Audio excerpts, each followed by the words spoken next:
Hello everybody, what's up? Welcome to our stream here on lichess and Twitch. I'm International Master William Pascal, aka Sladgie, here with Ponda and Micro Ponda. Micro Ponda hasn't been on the stream for a while, so I thought we'd toad him out. Ponda's got the sleeping bag on as summer winds to an end here. Alright, what's up, Asterbait? Good to see you. Trolling a roll, challenging. Feels like we're back to usual. We had a really good couple streams yesterday. 5th place in the team battle, but it was a tough fight, and the Simul went pretty well, and everybody was here. A few regulars, but missing, but it was good that we have a couple streams go off without a hitch since I haven't been streaming in a while. Alright, guys. We got Trolling a Roll with a Chess 960. Everybody's welcome to challenge me anything between 5 plus 3 and 7 plus 3. 5 and 7 minutes. With an increment between 3 and 5 seconds. You can challenge to something like 5 plus 5 if you like, but nothing longer than 7 plus 3. The English opening from Troll. English. Bishops in the corners. Not really the English opening. It's just 960.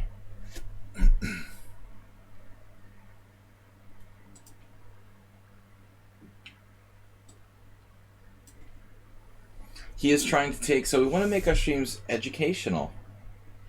That's educational.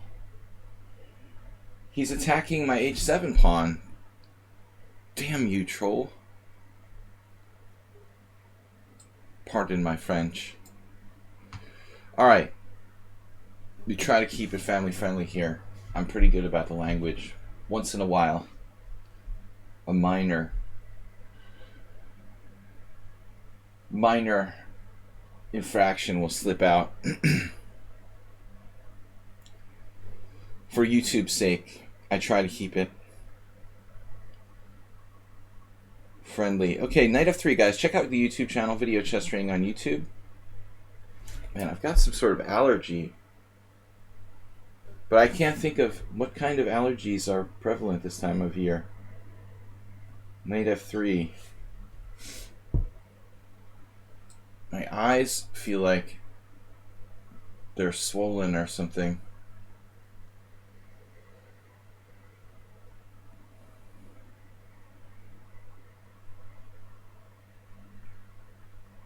Alright, Knight F3, B6. Everybody fighting for the E4 square. Pretty hard here. Central squares, I don't know why it seems even more important in chess 960 than normal chess. I don't really know why that is, but it does seem that way to me. Feels like a normal symmetrical English. I mean, it's not bad. This queen isn't so bad. Bishops are being kettoed. Castle, castle. Yesterday I was trying to click on one of my rooks while I was castling in a normal chess game. It's really weird that you castle differently in regular chess, clicking on the square rather than the piece. In the chess 960 we're clicking on the rook itself, which is weird. I've wasted a lot of time clicking the wrong thing. Chess allergy. My son has really, really bad allergies, but I'm noticing it myself. I thought it was just dust, but it seems too sudden to be like localized. Something in the air. I wasn't here last year. In fact, I've rarely been here. Maybe August 31st sometimes. The last couple of years I've come home in the late fall. Alright, B3.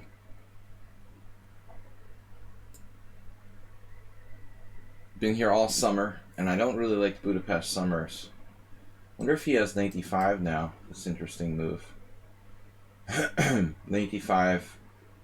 If I take, he takes with the pawn. And the pawn would increase his influence in the center. Symmetric. symmetry. This is cool. We've castled with that bishop not able to move. A lot of people don't realize that. They're like, oh, I'm not allowed to castle there. It's the same principle as if there was nothing there in the corner.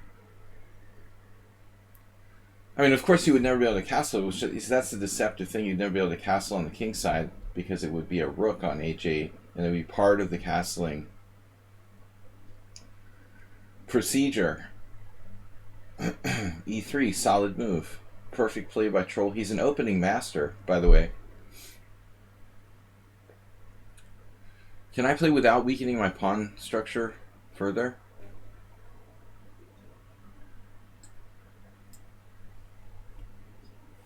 Man, he's going to take me out in the center with d4. Sorry, it's talking in my hand, but he's going to take me out in the center here. I could be screwed already. d4, e6.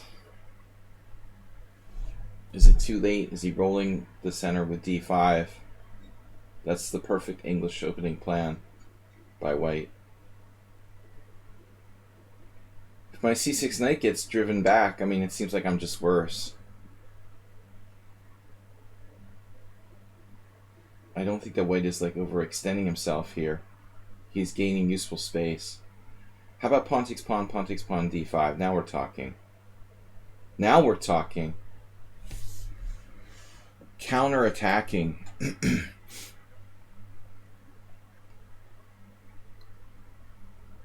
There's also this useful square for the queen in this type of structure.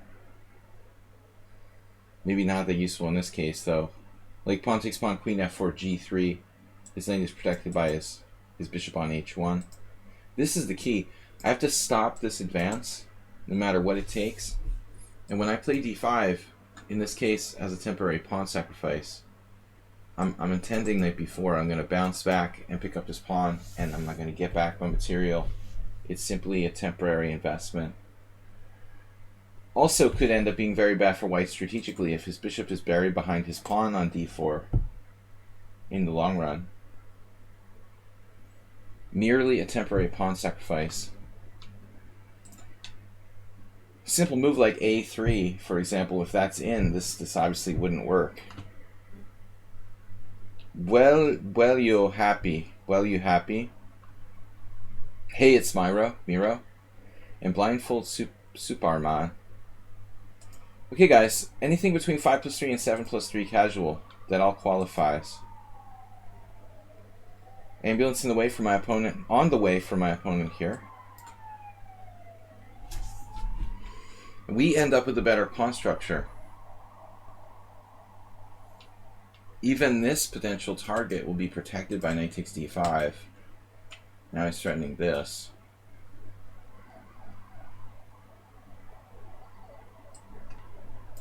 Stabilizing the position. Perhaps the position is stabilizing itself. If knight takes d5, I must take back with the bishop because of the threat of knight to d7. That's funny, I almost blundered knight d7. I was literally thinking about knight f takes, and I would have walked right into this fork on d7, which is exactly what white is hoping for. I ended up playing knight on b takes more out of principle than the calculation. Schieberspieler, welcome. I guess I wasn't paying close attention to the chat yesterday, Schieberspieler. I wanted to ask if you were playing some tournament.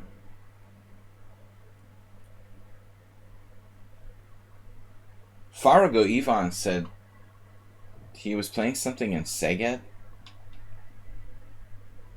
but I wasn't sure like what he was talking about. Wait, you were playing a Hungarian team championship? What's that? Like the Hungarian team championship? Carl from Finland, welcome.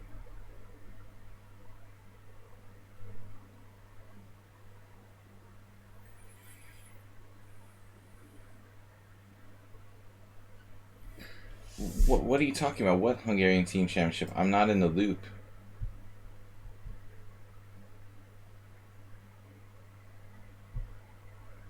But I don't understand. The new season? It doesn't start usually till October. Is this like from the previous season? Nobody tells me anything. Are you playing a game from last season or from the new coming season? I like how nobody tells me anything. I heard nothing from my team.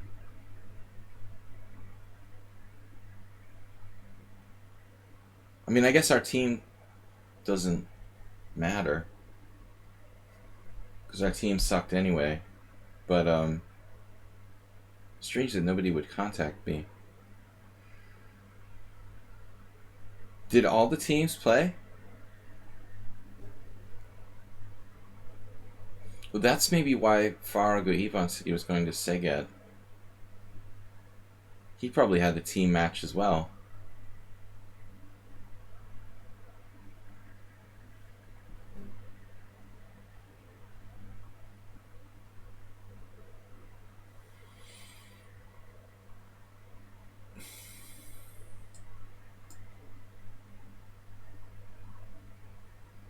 Yeah, I mean, I'm in Division 2 as well. Maybe I'll have to find a new team. I don't know what's going on. I just blundered 97. Almost blundered 97. Gotta keep an eye on D7.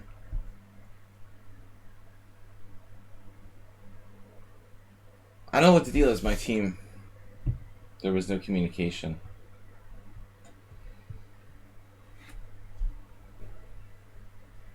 I know there was a lot of confusion about the Hungarian Team Championship because of COVID. My team lost 6.5, 5.5. Not surprising.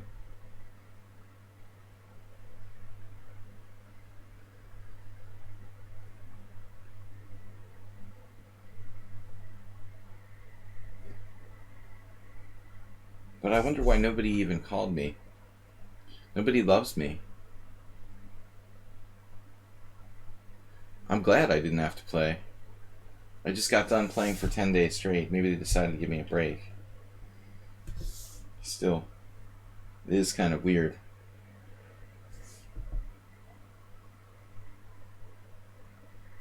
It's not like my team could qualify for anything.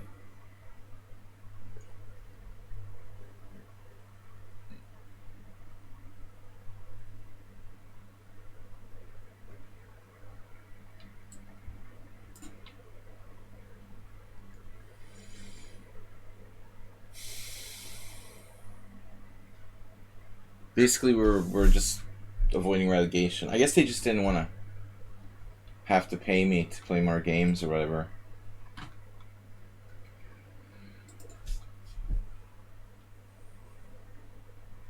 They're just saving money.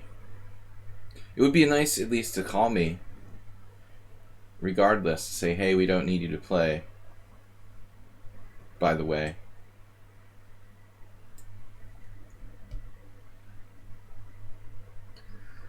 It's not that hard to pick up the phone. At least let me know what's going on, so I don't hear it from the other teams.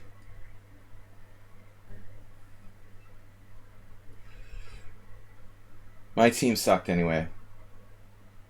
Hopefully we don't get relegated. Look at Troll. Rook e6.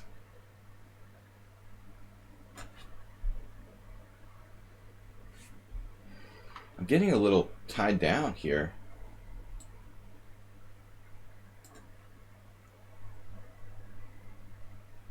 No, they expect me to be in America. Well, anybody who, pays attention to the Hungarian chess news would have realized I was playing in a tournament in Budapest.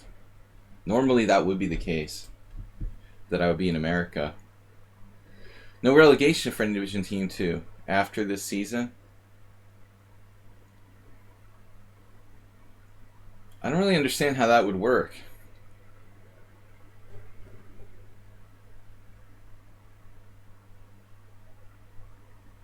You mean for this season? Just for this season, okay.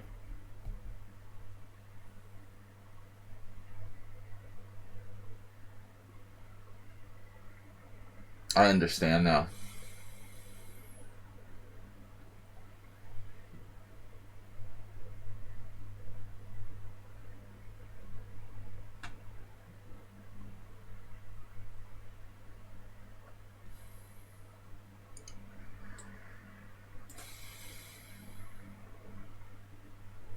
Troll played a great game. $14.99. It's a good price. There's also knight h6 check, my favorite move.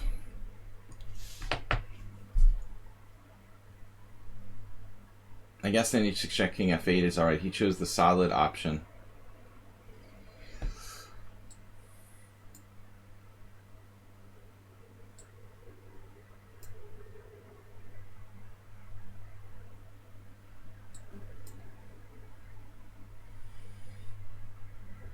Option A or option B. You can put your pawns on dark squares or white squares. B.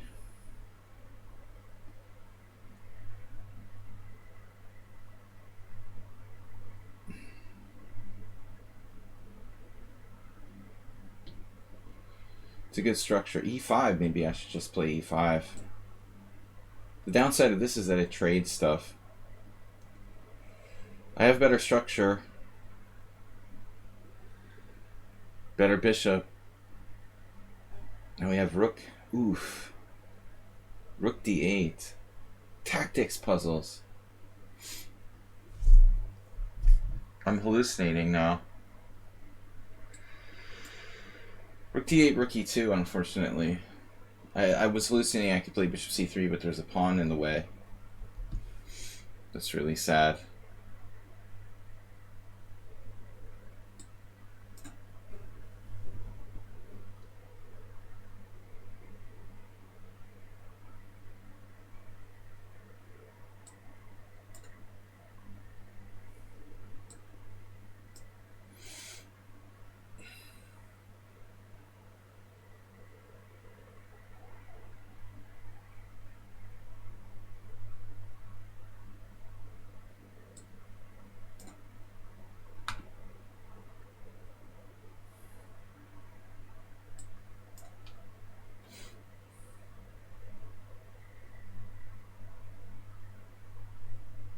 Preemptive defense. Troll's really gone out of his way today.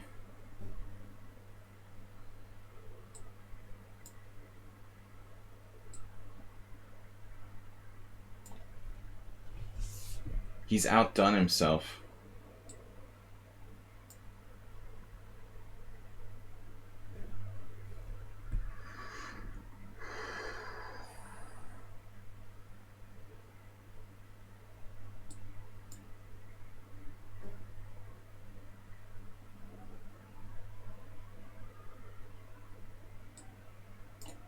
What? Oh well. That will do. He just put his bishop on 3. I was planning rook e4 anyway. Anyway. Great game, Troll. 34 moves. 33 moves of good chess. And then the last move. Nefedov just subscribed with 37 months. 37 months. So Troll in a roll, $14.99, holding me to almost equal position up to move 34 here. It's only a tiny bit worse. Okay, it's getting bigger than a tiny bit now, but for a long time it was almost equal. Good game, Troll. 37 months for Nefedov, one of the longest subscribers. Contiguous. Good word in English. Contiguous. What's the difference between contiguous and continuous? It's just a fancy way of saying continuous? That's sort of stupid. Okay, next games. Guys, welcoming challenges. We will want to take the subscribers first. I think Hey It's Miro is a subscriber. So we'll take his challenge first. If you are a subscriber and I don't realize it, let me know. Actually, I shouldn't take Troll's challenge first, but he is the only challenge. He was the only challenge. I was sort of desperate. He never subscribes unless he gets gift subbed. But that's alright. Contiguous is the adjacent continuous. It's like uninterrupted. Obviously, someone has been studying English. I was actually decent, but it's been so long. Alright, grammar. Grammar and vocabulary we focus on here on our chess stream. Never really understood that. Good place to learn English as a second language. Anyway, Schieberspieler can practice. He's pretty good though. D4. When I have to quit chess, I'll become an English teacher. Alright, I better brush up. So, Benoni. As I was telling someone recently, if you play this type of line with black, most people with white aren't going to even play d5. Like, the majority will play g3, knight c3, e3. People are afraid to play d5, but it is clearly the best move. Schieberspieler will tell you. FIDE Master Schieberspieler, who is an excellent player with space, appreciates d5. But if you're not accustomed to playing d5, you may feel like you're overextending yourself. And that's what the Benoni players are depending on. White players overreaching. I mean, many openings like that.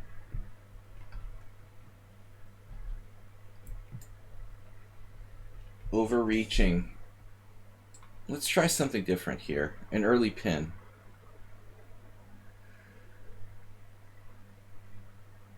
This line is a little bit old-fashioned. I play the bishop g5 against the king's Indian anyway, so it can actually transpose. It's not considered to be a big deal, but playable for white. I wanted to give black maybe a surprise. Not a very scary surprise, like a mild surprise. Boo. Not a really scary one. But let's see. So, interestingly now, I don't know if there's any weird move I can play here. Another tricky system there for white, by the way, is bishop f4.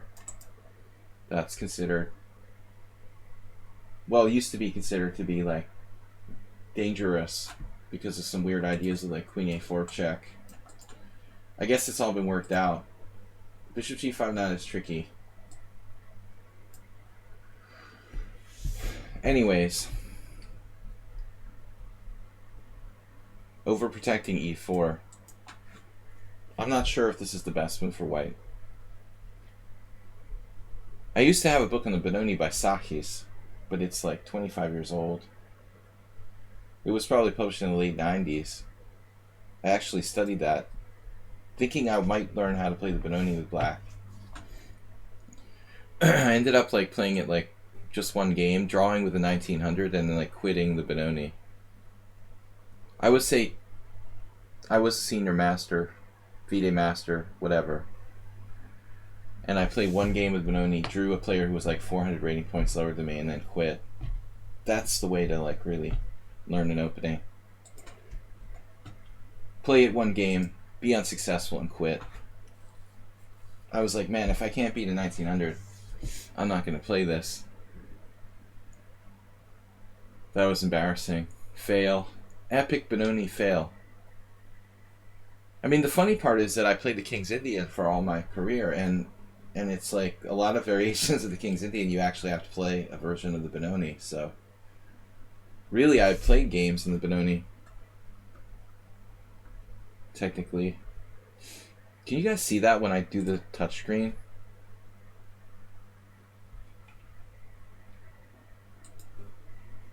Because I'm not watching the stream all the time.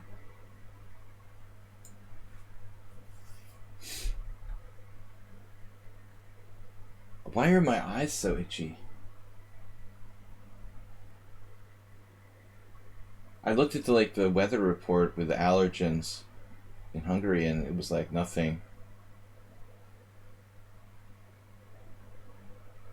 I feel like my eyes are gonna pop out of my head.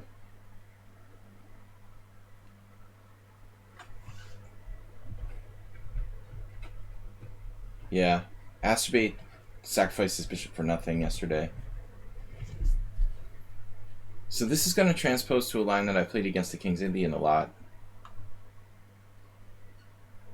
This is a very important move that white's playing e3, not e4. Because if you play e4, it gives black counterplay down the e file. E3 is much safer.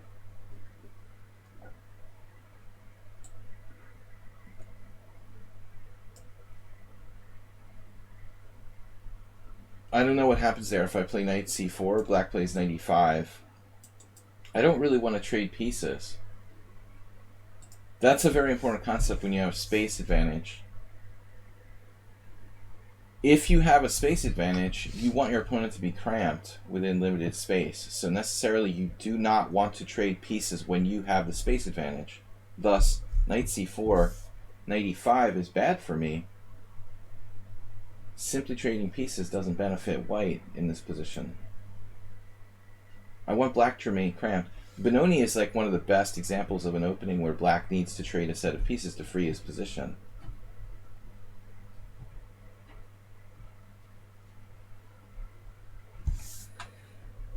If he could magically make this knight go disappear for, say, this knight, he'd have open diagonal for his bishop and no real problems with his development. But right now, his bishop and his knight cause a problem, and then therefore the rook. It's a domino effect. The whole queen side can't develop because of one piece, in this case the knight on d7. That's where we're trying to keep him blocked in. Block.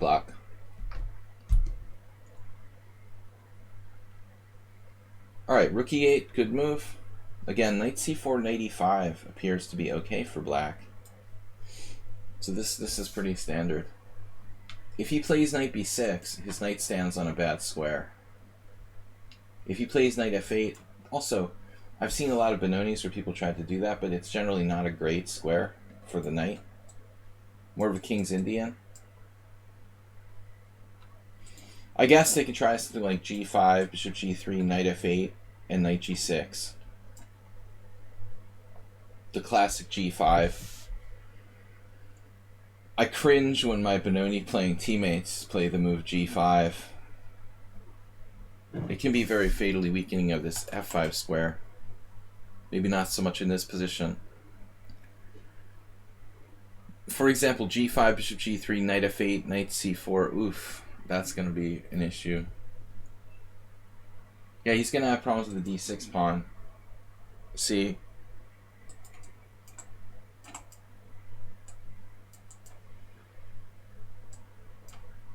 If his knight goes to f8, he can no longer protect d6 with the move knight e8 or bishop f8. So this is an issue. Therefore, he might have to play knight e5 here. Right. Alright, so it's not that bad. Not that bad for black. I pointed to this square earlier. Potential weak point. I can play f4, but it has radical... It's a rather radical weakening of this square. My e-file, I have to be very careful of like knight g4, knight e3. So I can play h3 with the idea of f4. I can complete my development here. Maybe queen c2. Queen c2 is generally a good move. Also controlling f5, stopping bishop f5. Stopping the deployment of that bishop to an active square. But I may be able to play e4 anyway. I don't know if I necessarily want to do that. Usually I will play e4 in 2 moves in this type of structure. Maybe eventually. Black is doing the best he can do here. For the moment. It looks like something like maybe b6, rook a7, or bishop d7. Bishop g4 is interesting, but there are some problems with this move. First of all, I don't like the f5 square for black. I could also play f3, but I like the white square weaknesses here.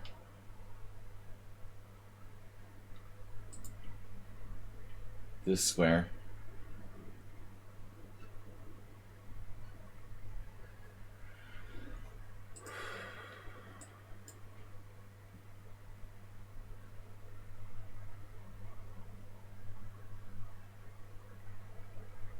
He can play maybe like queen e7, try to keep that square controlled. And right now I can't do anything with it. Except maybe bishop takes e5, rook takes e5, knight c4, which actually looks pretty good.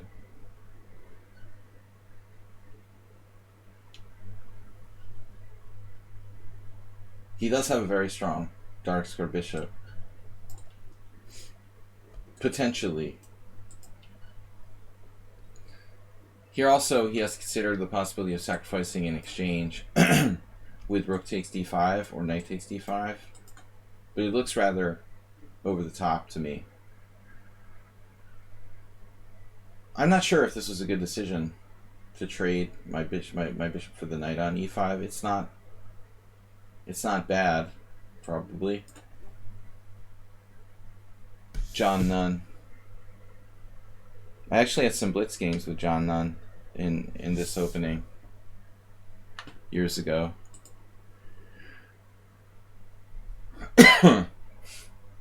Yeah, he just blundered queen e8. You just blundered your d6 pawn. Kind of important. He's going to have to get familiar with the Benoni more. I think it feels like Miro is new to the Benoni. Padron and Tony, what's up? You didn't start yet. Wait.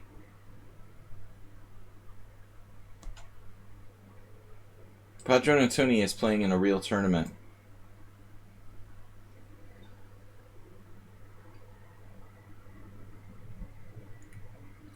As opposed to a fake tournament. G4. No, my d5 is hanging and this is hanging, so I have to play e4 here.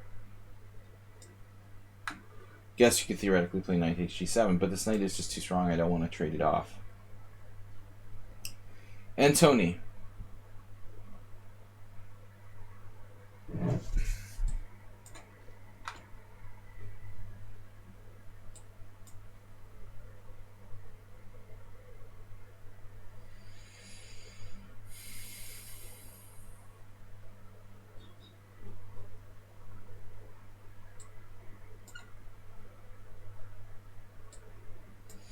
Mildly materialistic approach by me.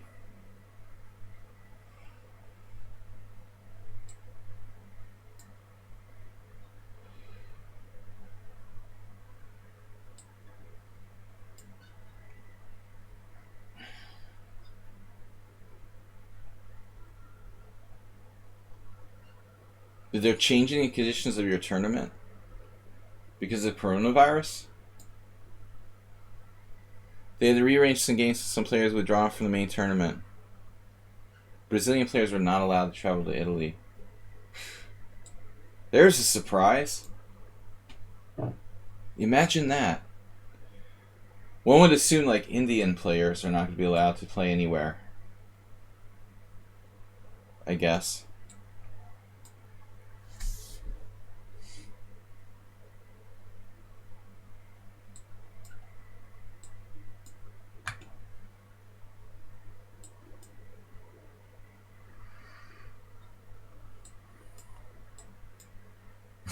Just play rook takes f7. Just brain dead. So they actually moved your tournament time, starting time? That's kind of weird.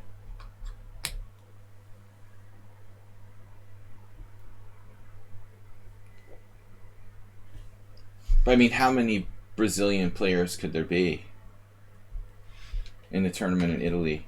Like 2 or 3 or 1?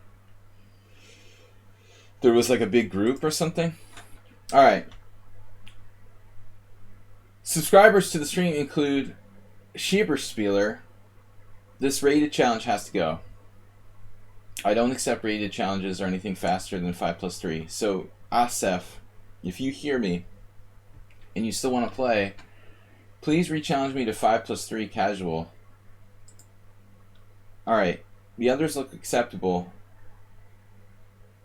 I've got subscriber challenges from, I guess, Zen Chess, Schieberspieler, those guys.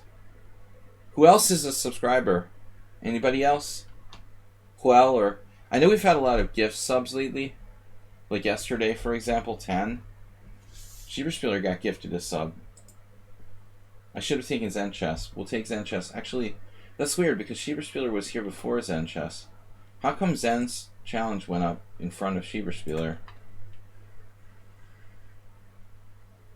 Is there something funny going on with lichess again? Okay, I gotta really concentrate. Because yesterday when I was doing my simul, people were like entering and then getting kicked out.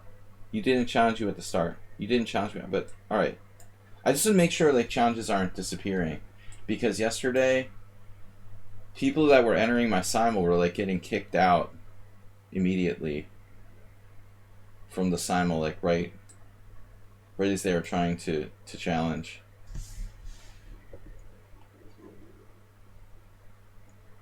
Schieberspieler has this weird variation he played.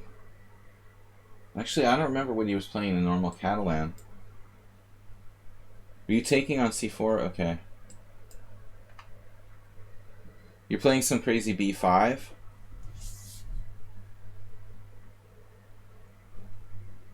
I don't know this.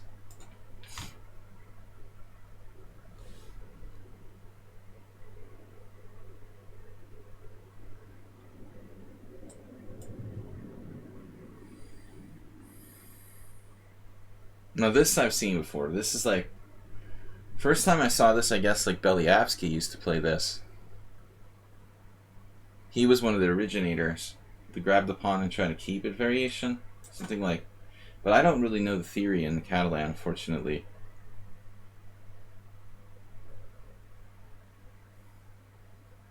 Unfortunately, I don't know what I'm doing here.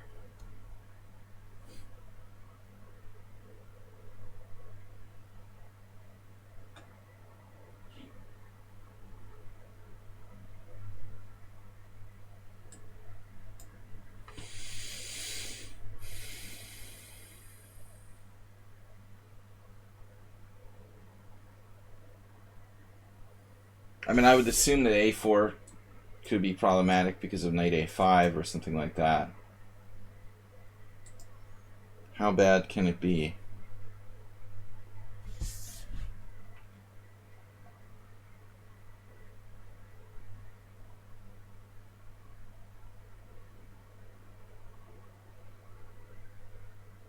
He's greedy.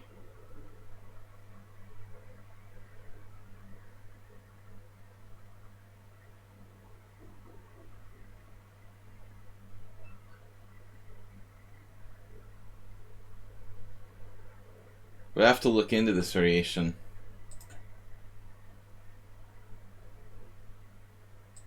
If I'm going to continue to play the Catalan with Blitz games or any games, I really need to know what I'm doing here.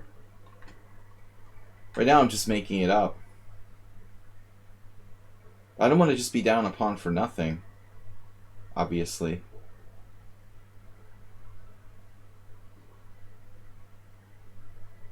Queen c2, b5. Even knight takes d4 there. What about other possibilities? It's hard to keep d4 protected. So why did I play bishop g5? Knight a3 is bad. I mean, I'm just looking at all the different possibilities. Nothing is any good. I play this to guard my d4 pawn. You lost in the Catalan opening over the board game in Veszprém. Oh, that's the Egeri? What was the name of your opponent? It was a player I don't know. What was his name? Egreshi. I called him Egeri. Totally different word. Whatever. Yeah, I don't know that guy. It's not known to me, that opponent. I need to play b3 to break up his structure somehow, but it's just not working. Oh, I guess I can play it.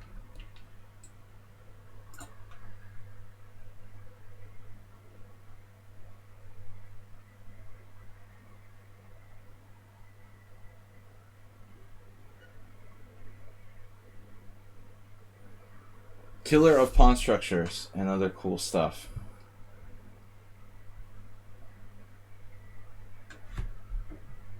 Alright. At least I have a normal structure now. I feel like I know what I'm doing to some degree. Development. Generally a good idea. Is knight d5 going to be a problem?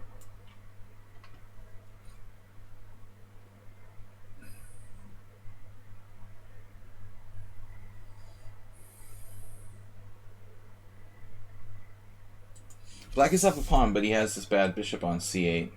And not all his pieces are in the game, and his c-pawn is backward. Our position has very good health. Chess position should have health points, like video games. Our position is fundamentally healthy. We have good king safety. It's just that we're down a queenside pawn. But I think other than that, we have an excellent game. Especially this square. If we can keep black piled up, blocked on the c-file, I mean, white is just doing well here. Knight b4.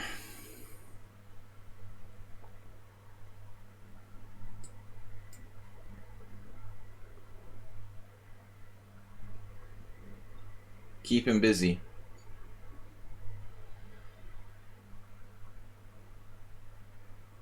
I said knight b4 and he played it. It's like acerbate. Unbelievable.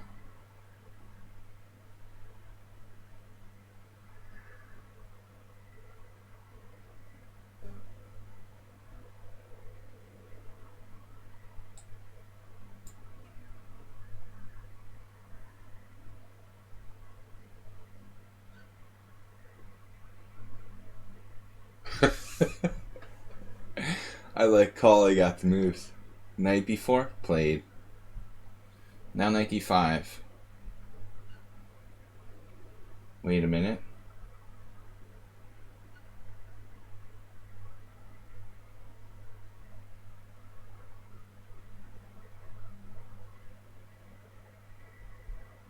What's the trap? Speaking of traps, what's the trap?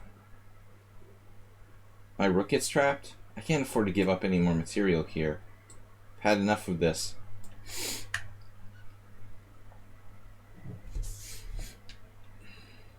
No, I'm just worse.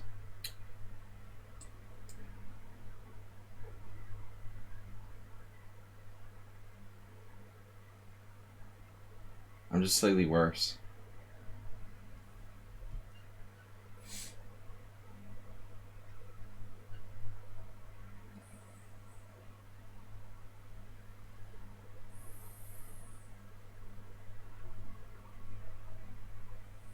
Wait, what was my other move there? King g2? Yeah, I drop a piece.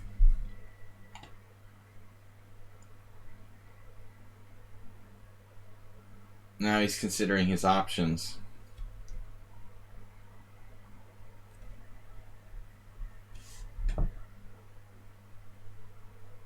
He has a strong white square bishop. He might want to keep that. This wasn't really my intention.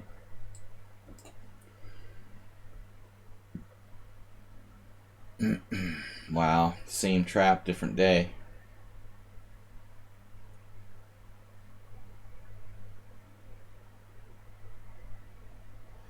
It's really annoying. This is driving me crazy. Man, why do I have no good moves? It's a disaster. Now he has two connected passed pawns.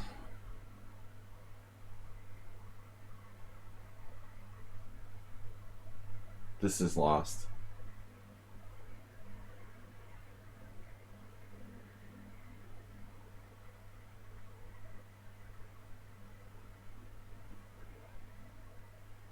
Two connected passed pawns.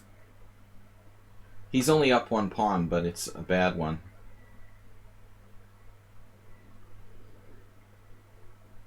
I don't have any compensation. I just don't know this line. The second time this happened. I have to learn this. D takes c4, bishop g2, a6. Doesn't seem right. Why doesn't anybody else play that? You missed a strong move there, but I'm not going to tell you what it was. This is pretty strong too. Not quite as strong as the other move that you didn't play. Actually, he could blunder this. He's only up one pawn. We've got the kingside majority. His queenside pawns are blockaded. What a blockade. The master of blockade. You missed knight a2, Schieberspieler, winning the exchange, in case you're wondering. That was easy. Just think about that crushing move you missed.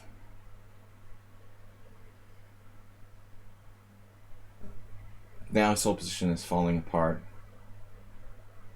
He'll have to resort to playing for time. The kingside majority. Powerful.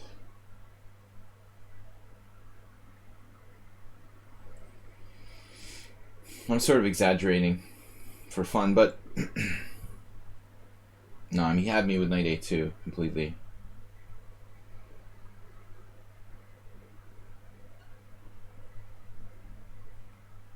It was hitting my rook and then threading a fork on c3, so it's a guaranteed win of the exchange. Pretty much game over, since he was already up a pawn.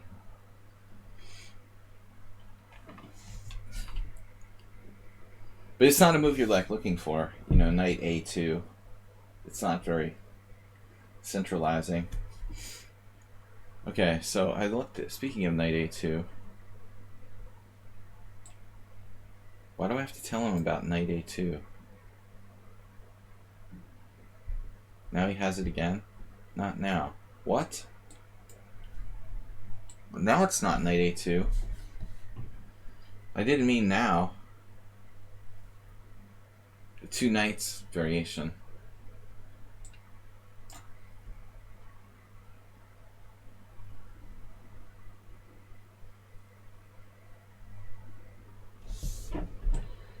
Alright, draw. Now it's probably around equal.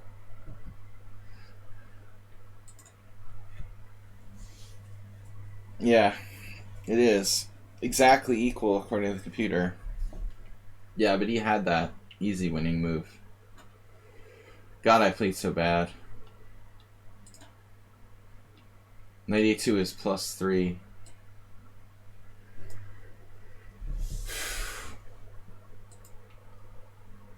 Playing too fast. Fast and overconfident. For good reason. I played that game, the opening, really bad. Alright, what are we supposed to do there? Against a6. Castle.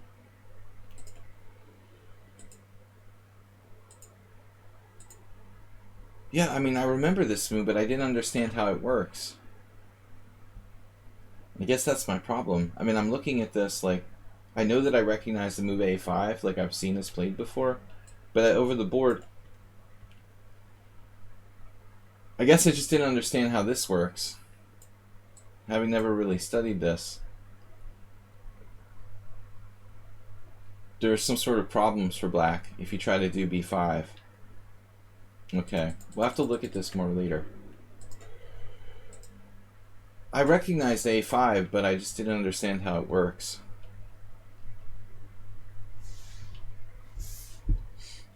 No, you say a4 is not needed.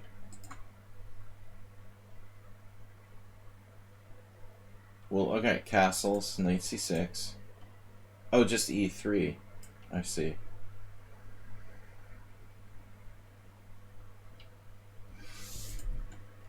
We defend the d4 pawn. That's really important. Zen Chess, subscriber to the stream. Alright, what's up, man? Long time no see. Bishop g5, always a safe move. That's the biggest problem piece for white in the Catalan. So Zen Chess last time was trying to learn the Open Sicilian, if I remember correctly.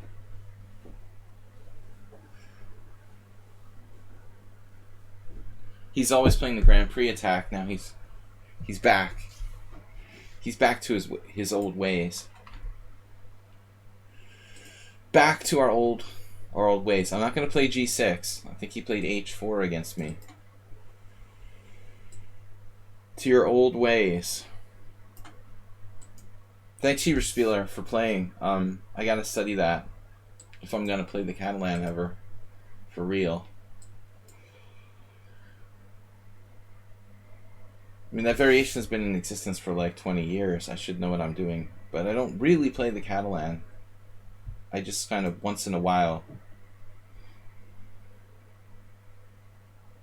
Though lately I've been playing more like knight f3, g3 with white, and I get transposed to Catalan sometimes, so I ought to know what I'm doing. I didn't used to play the Catalan. Alright, so a4. Yeah, Mark Lyle was talking to me about this.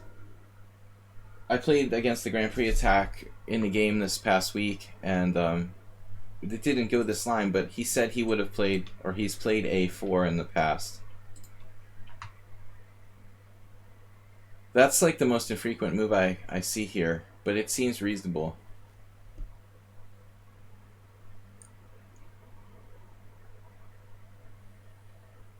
I guess the first question is like, what happens if black just makes like normal moves with e6? Why is this a problem?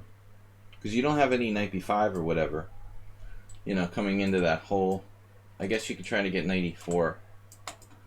Is that the point now? You have e5 or something crazy? What happens if you play e5? Going for knight e4 very directly. Because this doesn't look like a big deal.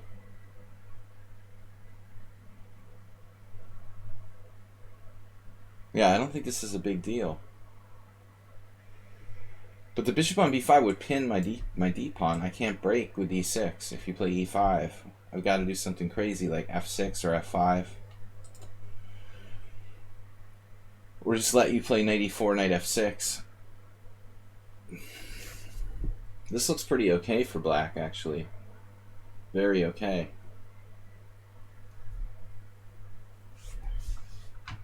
I don't see any problem here.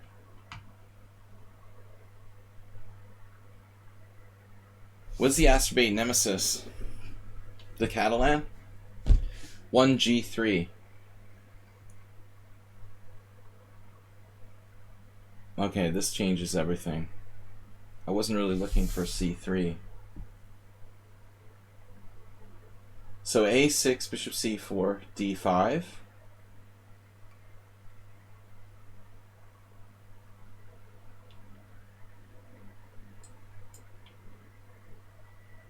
Bishop d3. Well, now we have interesting choices. If d5, e5. If knight c6, then he starts this wing gambit style stuff with b4, b5, or b's.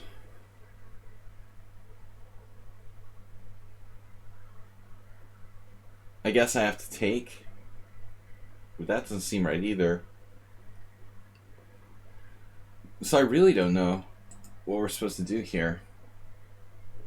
It looks very artificial for white, but what can we do?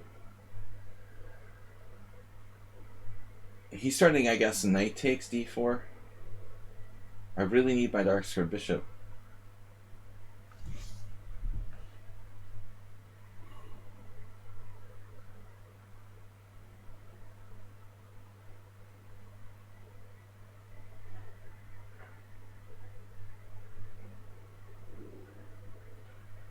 I think I have to take on c3. I just don't see another option. I mean, otherwise you're going to have to play something really weird. He doesn't have to take that way. He can take the other way as well. Now this is the main thing for white.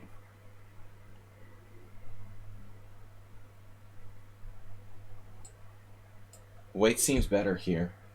He just got a strong center. He's playing according to the video he watched. Andrew Martin. That's what Lyle said.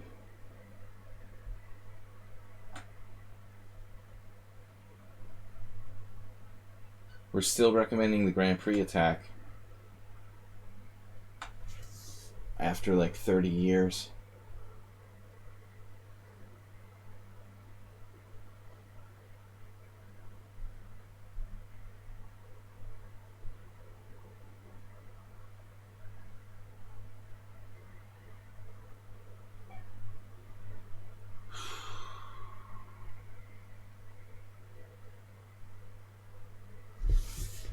I don't know what to do. Bishop a3, bishop c6, d4, d5. I'm going to have a bad French defense.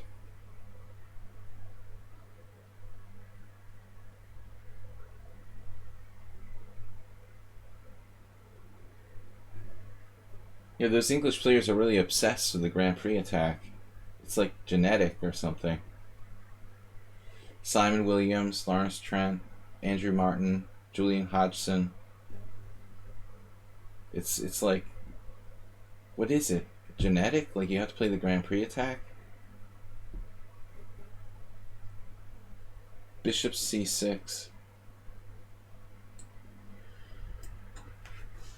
This is the best I've got is a bad French. No, I don't like it, but I can see like Stockfish saying that's the best defense. You have to do this. Otherwise, I'm just going to get crushed.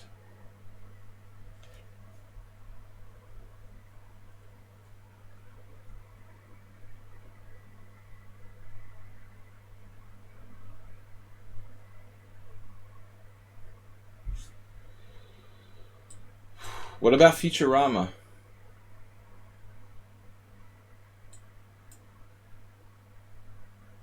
I'm only slightly worse, and he's used like 1 minute for the whole game.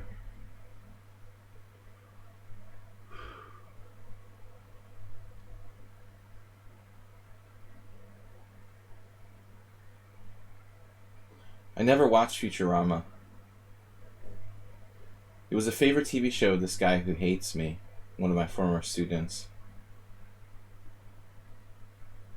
He was a real dick. But he always used to talk about Futurama.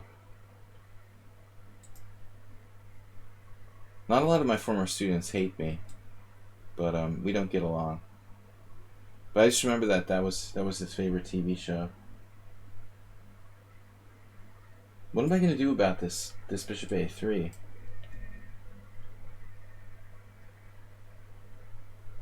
Yeah, I have to play the horror. It's a disaster, man. I mean, technically his structure isn't that good, but this is the best I've got. I gotta stop playing the Sicilian. If every game I get a bad position against the Grand Prix attack, it's unbelievable. It's a nightmare. The funny part is, no matter how many games I play against this, I continue to not get good positions.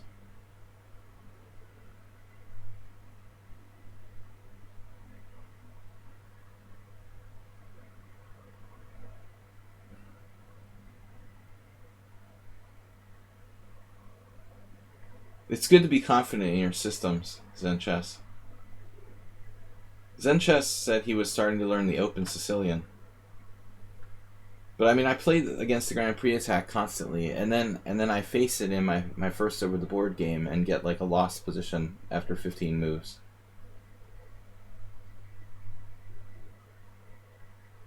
Even though it's like one of the most popular lines that I face here, no matter how many games I play, I just continue to get bad games. Any kind of close Sicilian or Grand Prix just drives me crazy. I mean, this is a tedious position.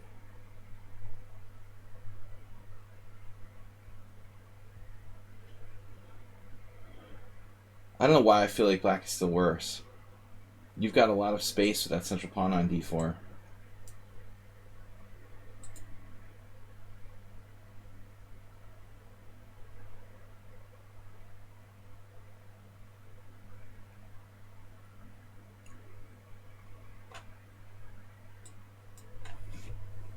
But at least I simplified, and my structure is not that bad.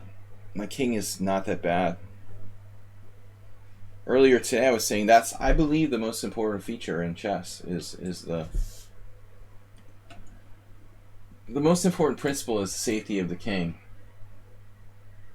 Of course, control of the center, development, but in the top 3 or 4, the most underrated, let's say the most underrated principle is king safety. Man, this knight is headed for a good square on e4. Momentarily on a bad square, but heading for a good one. Possible f5 sacrifices. Clearly in certain lines, that's the thing. King g7 is what I want to play. Mindfulness. I don't think he's going to sack a rook. Maybe a minor piece. f5, pawn takes, knight takes. This is generally a bad square, but this is very strong. Here. Tactics with knight takes d4 don't work. His knight could get entrenched in e4 here, especially if I play b5.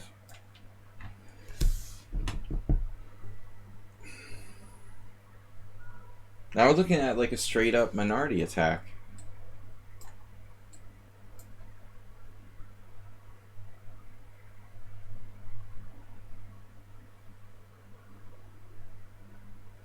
I guess rook e8 would be a good move.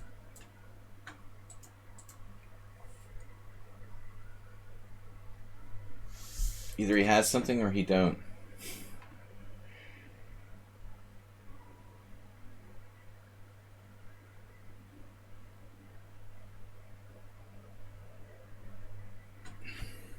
Queen is a little bit difficult to coordinate with other pieces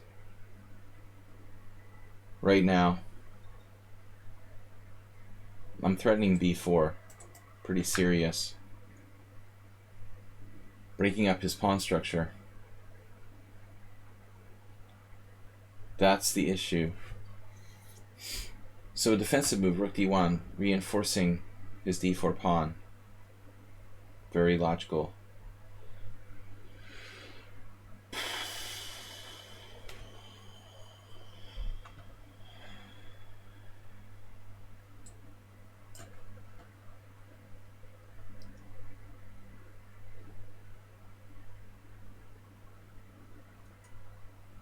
I think this is, I mean, this should be a mistake for white. Should be.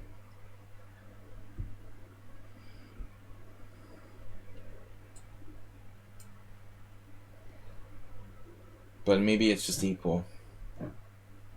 He's trading off his strong point, essentially. Whoa. Just going berserk. Wow. Crazy.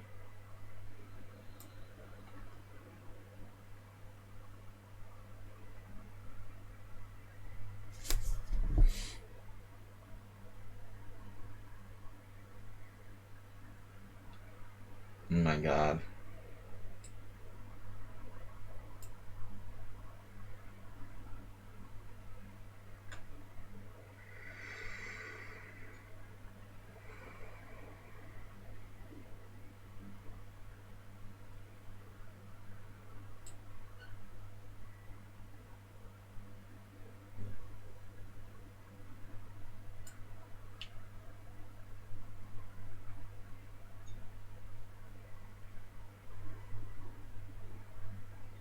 I don't know if my king should be on g8. Maybe g8 would be safer.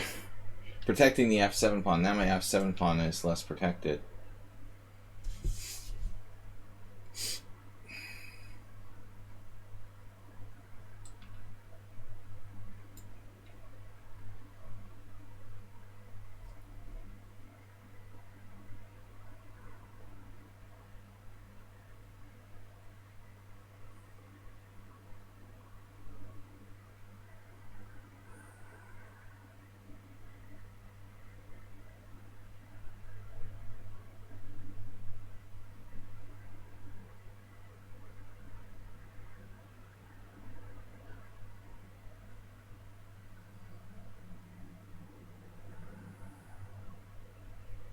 What?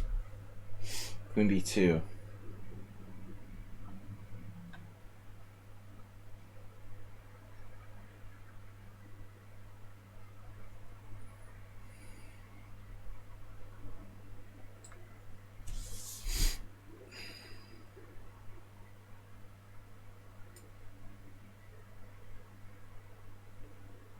He's so fast, man.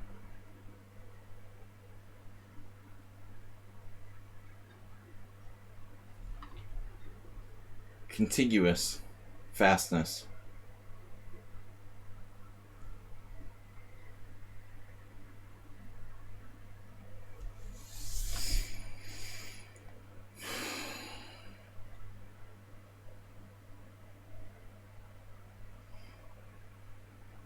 Yeah, he finds every good move.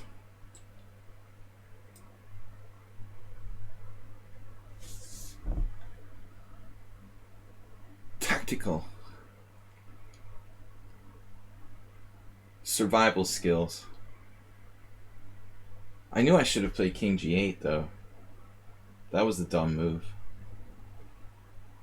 Not playing king g8. I'm like, oh, I'll be extra smart and put my king there in case of queen h6. I'll be able to play rook g8, but that was not really happening.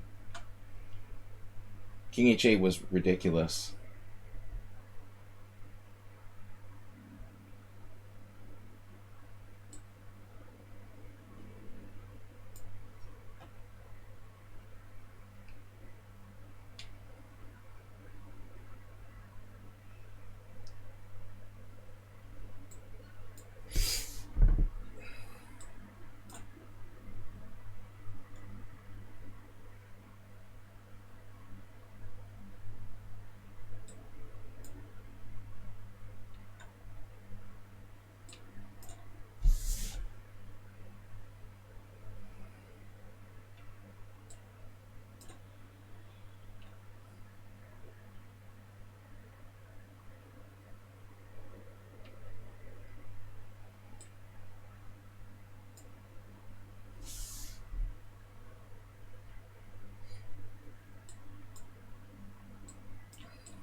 Women and children first. Padro and Antoni. That reminds me of the tournament I had a couple years ago where I played 9 rounds and everybody was like a little kid except for one player who was like 29. Everyone was 17 or under except for one player, and he was still like 10 years younger than me. Alright. We were lucky there. I was lucky to find rook e1. Schieberspieler said tactical. Is it the best move? Once in a while I surprise myself with a tactical resource. It wasn't the best move.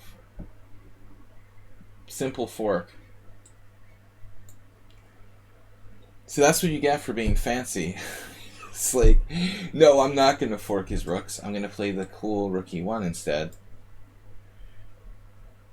It's like I'm trying to be artistic or something. I could have just simply forked his rooks. To be honest, I had the idea planned already, you know, so I had been looking for that before. But he just happened to put his rook in a square where it gets forked by knight e3. I don't see the obvious one move threat. Alright. Who'll be happy?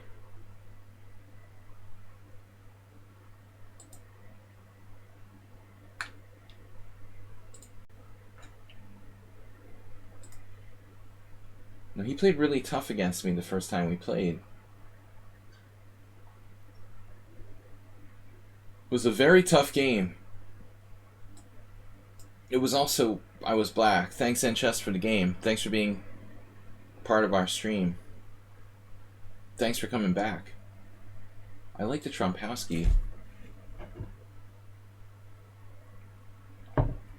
Yeah, Survey, you got it. You remember my favorite quote. 93. Why play the obvious move? Play for the gallery. Well, I was threatening a fancy smothered mate, you know. And that makes it more fun. In time pressure, but it's pretty obvious, you know, something's up when I play Rook E1.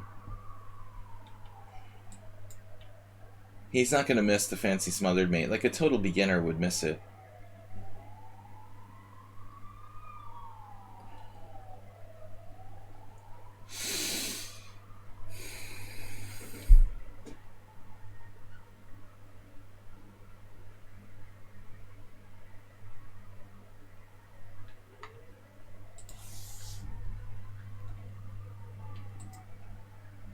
So this is a standard line. White can play either knight c3 or c4. Usually here. But black equalizes.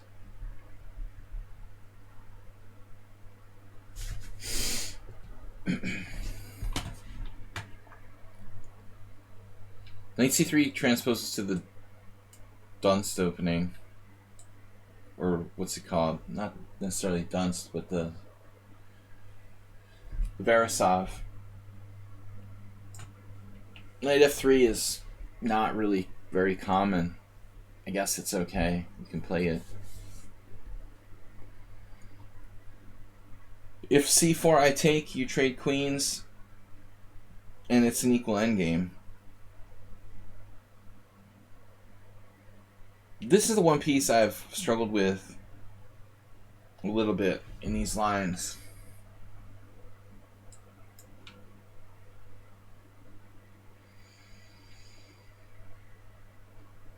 I wonder if it's possible that I should be playing like Queen b6 here.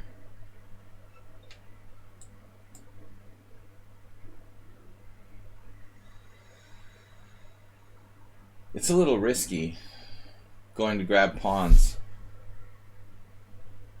Because this is better, Super Chess Pro. But the other line is playable. It's the older way to play. But generally, I like taking toward the center and building my central pawn preponderance. The old-fashioned way to take with the e-pawn, it's also considered okay for black. I don't like it quite as much. It's not as dynamic. You have other problems.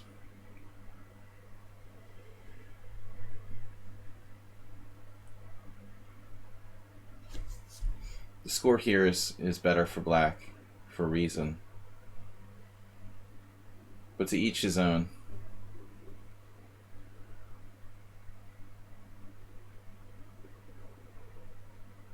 Queen c2, interesting.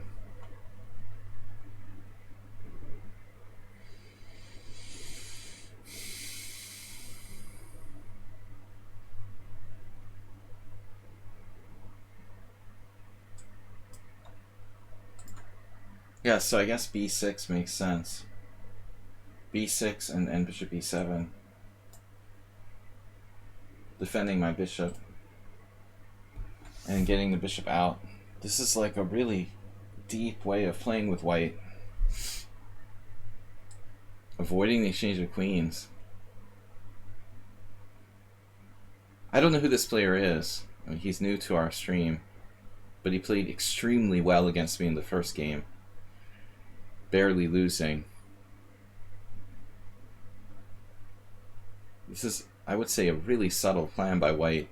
Go out of his way to avoid the exchange of queens.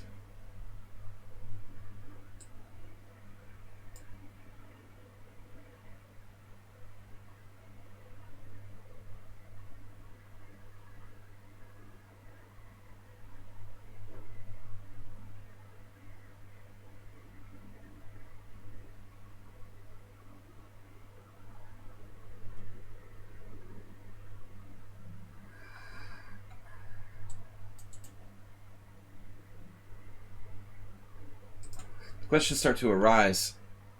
First of all, my bishop doesn't have retreat squares because I put my queen on e7. Secondly, there's a threat of knight e4, which is related to the first thing.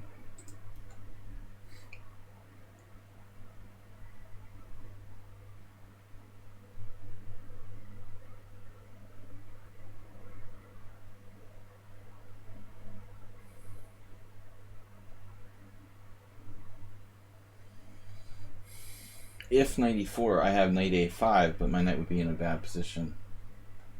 I could play knight e5, pawn e5. That looks okay for black, I guess. But not very exciting. It just makes instant work of me here. He seems pretty strong for 1849. Again, if you check out the first game against me, White played really well and then lost some time in a drawn position.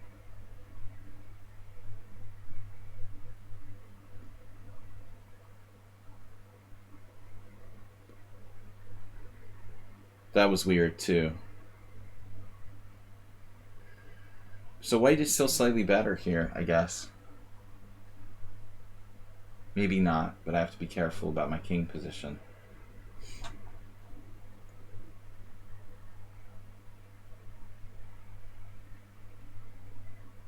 Okay, bishop f3 is dangerous for both sides. If he tries to neutralize my bishop, this is probably like one of the more natural moves now. Knight e4.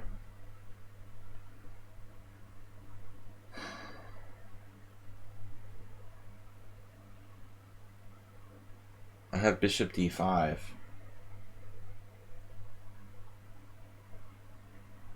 What does that do, though? Doesn't really do anything. I mean, it blocks the file, for whatever that's worth.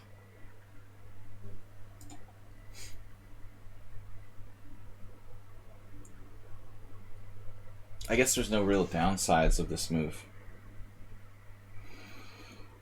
I could take on e4 and play like f5, but my e6 pawn is kind of weak there. So I think White is slightly better in an endgame. But maybe that's the case anyway. White has basically played perfectly, as he did in the other game.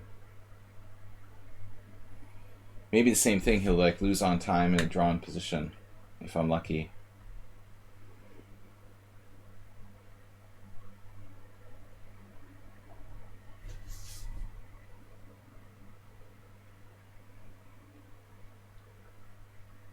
Yeah, it's a new account, probably coming over from chess, theevilchess.com. Strong players over there, special players.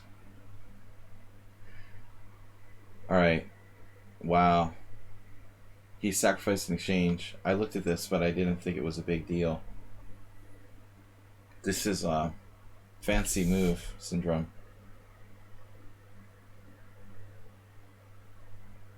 Unnecessary sacrifice.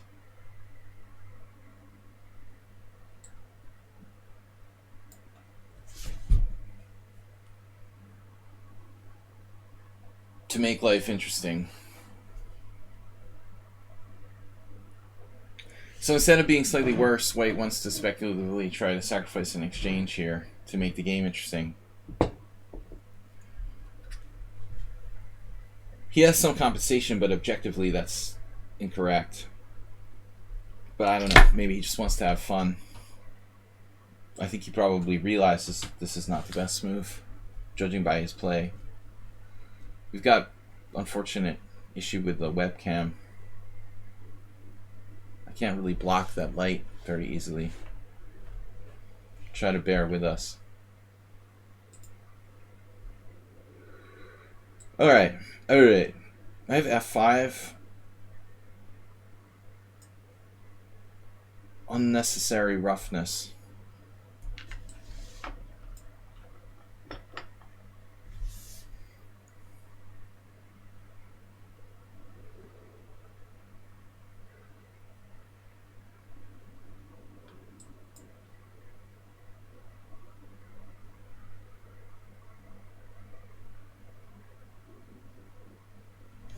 Sorry about the light. Sun is directly lined up with the webcam.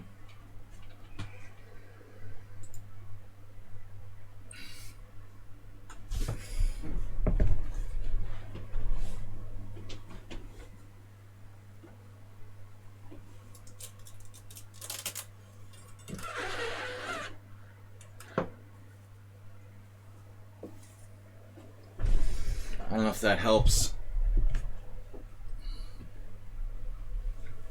Good morning, Princess. Good morning. Didn't really help. Didn't do anything. It's amazing. How can that not help? I just moved the window. Still there. Can't move the sun. Raid. Thomas Treinson. With a raid. Thank you, sir. But now white is lost. Anyway. Unnecessary sacrifice to create interesting possibilities. Thomas, thank you for the raid, man. Good to see you. I think you were here on Wednesday. Raid in the house. Thank you. It's good to be back streaming. I took the best part of the last 10 days off. It's nice that it's actually sunny. We have a thunderstorm watch in effect. So it may be torrential storms in the next 24 hours.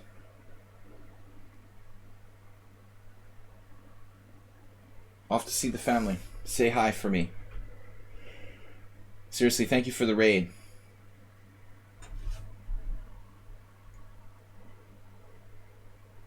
Yeah, I mean, so white played a very interesting game here. Up until the not so necessary blunder.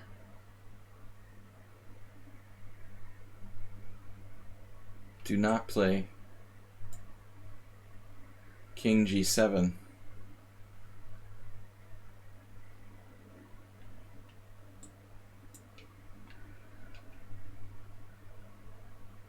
All I want to do now is simplify.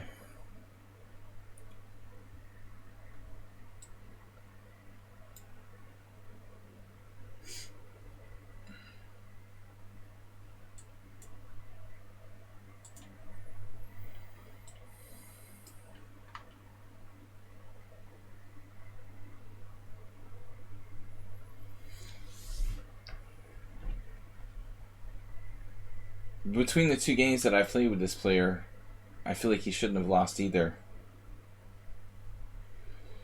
Just voluntarily sacked an exchange when you didn't need to here, where you were slightly better. I mean, this was a very interesting plan. White's avoiding the exchange of queens in this position. There's actually games.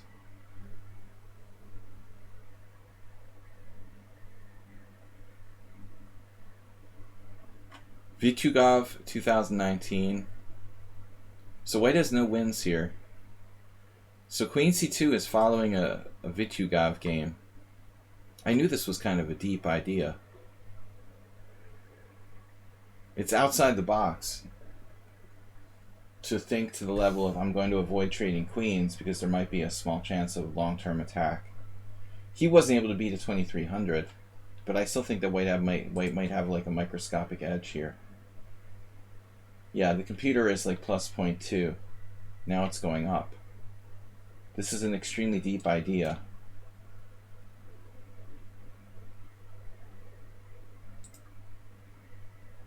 It's also #1 move of Stockfish, surprisingly. Obviously, like, prep by these guys. Still, white's advantage is so small, none of them even managed to win a single game. Shimanov, whoever that is, drew with So and Lenderman. But I was actually thinking about what would happen if I were to play more aggressively. No one dared play Queen B6. I had toyed with this idea, but I thought that white sacks a pawn. Yeah, this is dangerous. Queen takes. Knight on BD2. This is a good way to lose. For a computer, it might be playable, though. I don't know. Queen's Gambit accepted. Pawn sacrifice. Extremely dangerous for black. Try to take this pawn. Yeah, but to answer the earlier question, the statistics here are pretty telling. Like you see, if you play e takes f6, there's more games. It's the older move. And there's like a way higher draw percentage. 44% draws. 30% wins for black. 26% wins for white. If you play g takes f, it increases the winning chances for both sides and the game becomes sharper. I just personally know this a lot better. But the other move is more traditional with e takes. And of course your king will be safer. But you have less central pawn influence. I mean, it's the same thing in the Chigorin if you play white, like d4, d5, c4, knight c6, knight f3, bishop g4. This type of line. If you played knight c3 or whatever, black takes here. There's a disparity. The white can capture either way here on f3. It's a matter of style. Like which way you want to play. In this case, white's results didn't get much better after g takes. For some reason, that's funny. But a very small sample size. Computer likes g takes f. Increasing our control of the center. Alright. So T-Chess, Drakefire, Mitun. We got another rated challenge. I don't take rated challenges. If you like to challenge 5+3, casual. I'm streaming till 1:30 Sentinelli, so we've still got quite a bit of time left. We've got an hour left. Sentinelli, if you'd like to re-challenge me to 5+3 casual. Same thing with Asef, as I asked before. I don't play 3+2. He tried for rated before, now he's trying for 3+2. Alright, 5+3 casual. Let's try T-Chess. Super chess bud.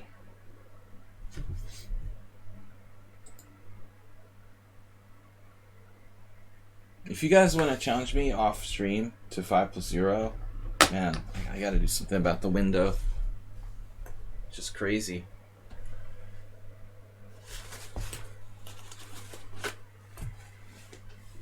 Just a second.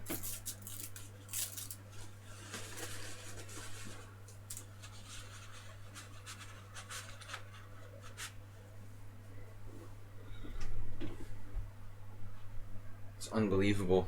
Blinding sunlight. It's the worst it's been in a while. Sorry, everybody. But I can't seem to do anything about it. It's unbelievable. To put an umbrella up in my room. Alright. Where's my umbrella?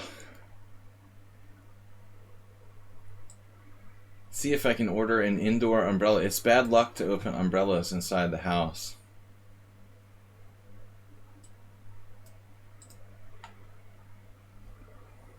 Again?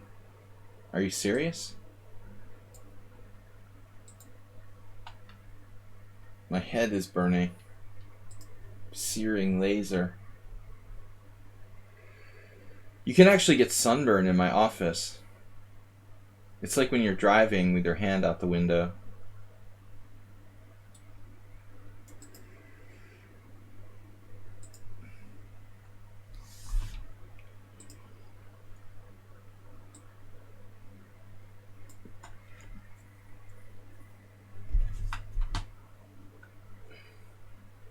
Strange that we would have two Trompowskis in a row, isn't it? It's even suspicious.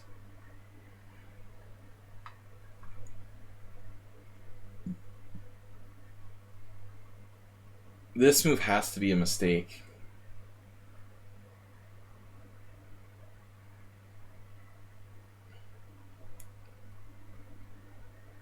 But how serious is it?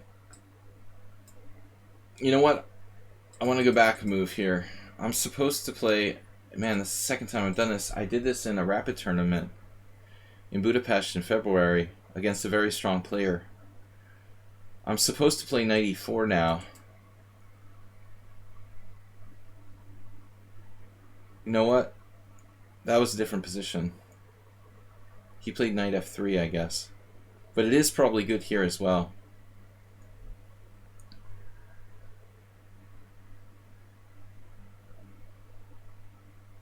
I don't like knight e4 on move 2.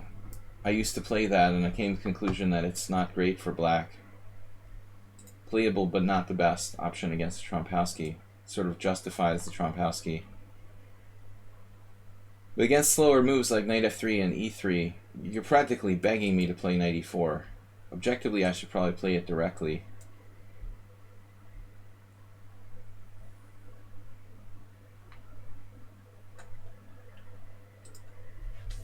Darth McCartney played that against me. Knight f3 right away. This is interesting. Giving me his bishop. Better than allowing queen a5 check, though, effectively. I mean, black is completely equal. But I don't know if I'm more than equal. Some animals are more equal than others. Especially in Donald Trump's America. But this bishop is stronger than the average knight, I guess. We have the bishop pair. Pawn takes c4. I don't like developing his pieces for him. We really want to focus on dark squares. Dark squares being these particular... the squares where he doesn't have a bishop, in other words. It's interesting, but I don't trust this. This doesn't look right. Even f4. It's an aggressive move, but objectively you should probably just play knight f3. It's much safer. f4 sort of ups the ante, but I don't trust white's position to begin with. I'm going to get the farmer tan. Yeah, I play against Trompowsky like once a month. I mean, it's hard to believe I got 2 in a row. It almost seems suspicious. Sometimes I'm paranoid, like people have multiple accounts and they're like challenging me to games back to back to back. They just keep making accounts so they can play like endless games. Paranoid. Alright, but anyways, bishop e4 check. It doesn't really do anything. It looks like white can just play knight c3. How can I take advantage of his weakness on the dark squares? Not so easy because I'm undeveloped. Alright. Again, we have the same problem with the bishop. Difficult to get that puppy out.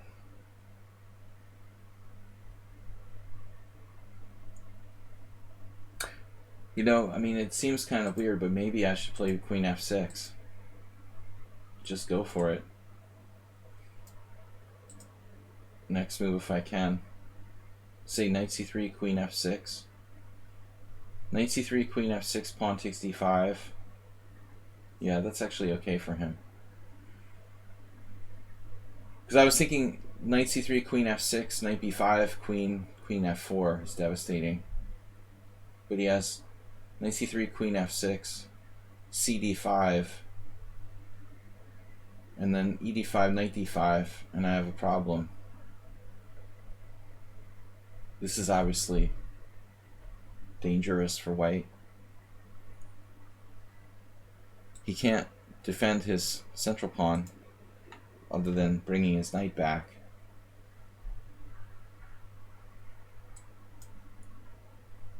What's my next move, though?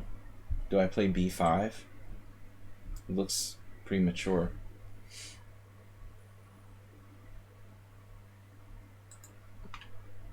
Knight f3 is forced. He can't lose the central pawn.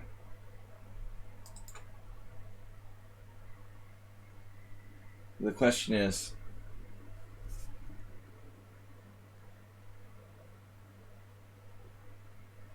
do I have anything? Maybe queen d5. Trying to hang on to the pawn. That's stupid. b5, a4. is the problem.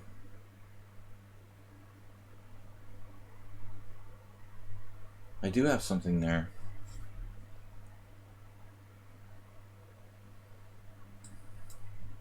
Schieberspieler, like resource with knight a5. Didn't even play it. Wow. All right.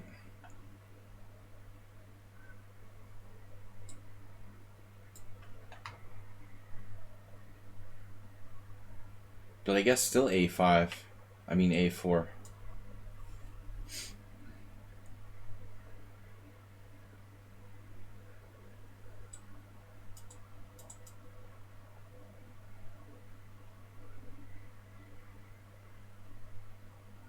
The idea is if he moves his a pawn, I have knight a5 threatening knight b3, which is very disruptive. But here there's other problems. There's like b4.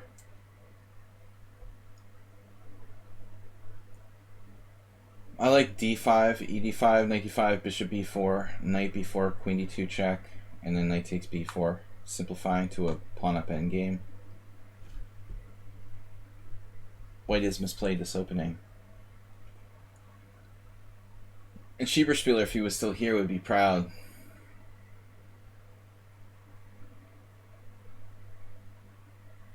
He's looking down from chess heaven. No, I don't know where he is. Was here earlier. Don't know though, this doesn't really do much for my development. Yo.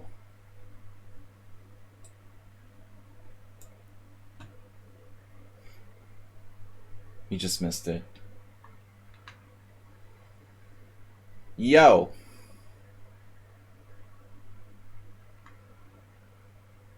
Right.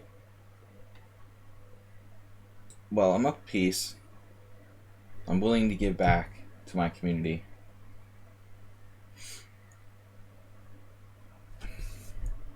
The knight is very, very strong. No need to play f6 if I can play bishop d6 and not weaken my king side.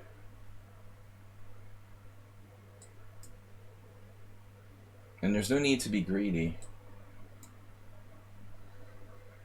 trying to win more material or whatever.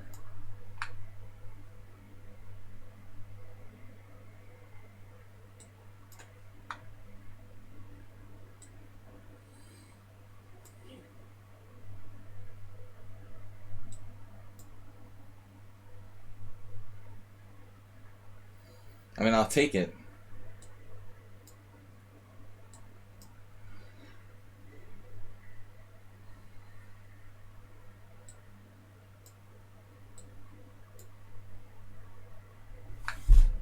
Yeah, so the opening. I don't think we're going to find many games with c4. This is a serious mistake. So after c4 and e4, I'm already better. He has to play knight f3. Wow. That was heads up. Knight takes g5. And I thought about e5, but I'm not sure. This is more aggressive.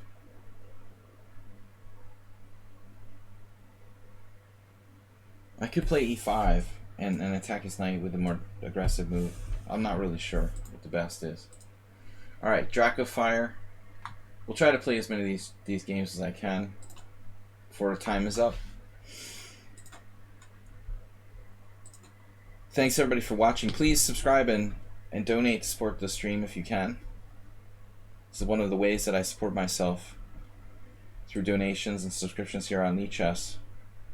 On Twitch, I mean. We are on lichess, but I don't take donations on lichess. Just on Twitch and the YouTube channel. Alright. E3, C5, E3, B3. So it's a Queen's Indian or English attack in reverse. English defense, I should say. Yeah, pretty standard.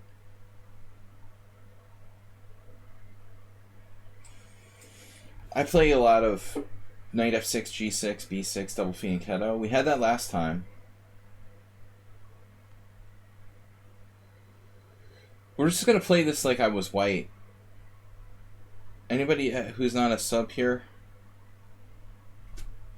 If you have Twitch Prime, yeah, you can subscribe for free.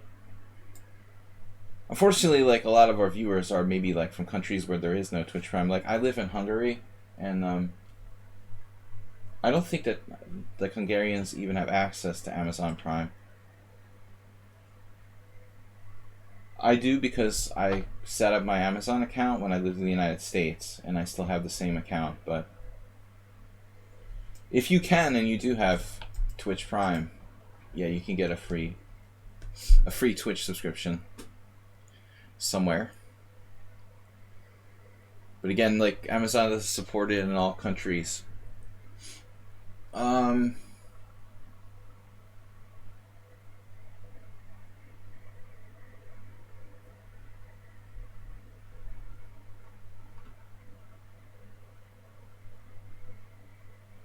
I mean, bishop g4 is pretty solid. I played a6 to stop bishop b5. We're fighting over the central point d4, primarily. I mean, when white is white and black is black, and we're playing the setup with the colors reversed, white would normally be playing for, like, d5. If I play d4 here, he gets knight a3, maybe knight c4 sometimes. There's also a tactic with knight takes d4 now. That's pretty relevant.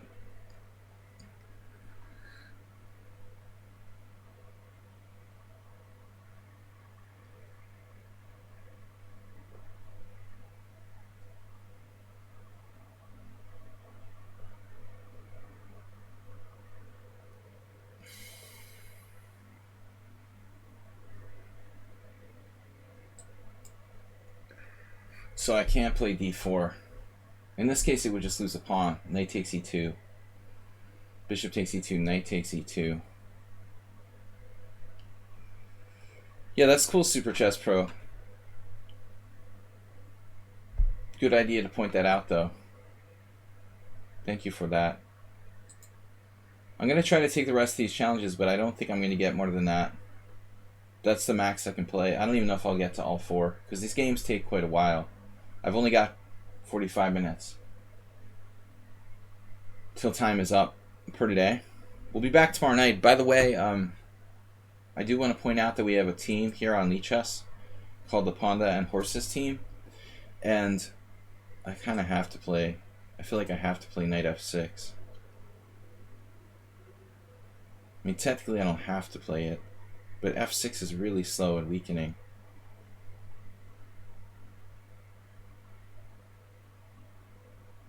So we have a weekly arena, not arena, a weekly Swiss. Now it's a Swiss. Every Tuesday night I host a stream where we play a team event, like a tournament, our own tournament that's closed to just the members. So tomorrow night, please join our rapid tournament if you're a member of our Pond and Horses team. Usually it's pretty strong, maybe 5 or 6 master strength players.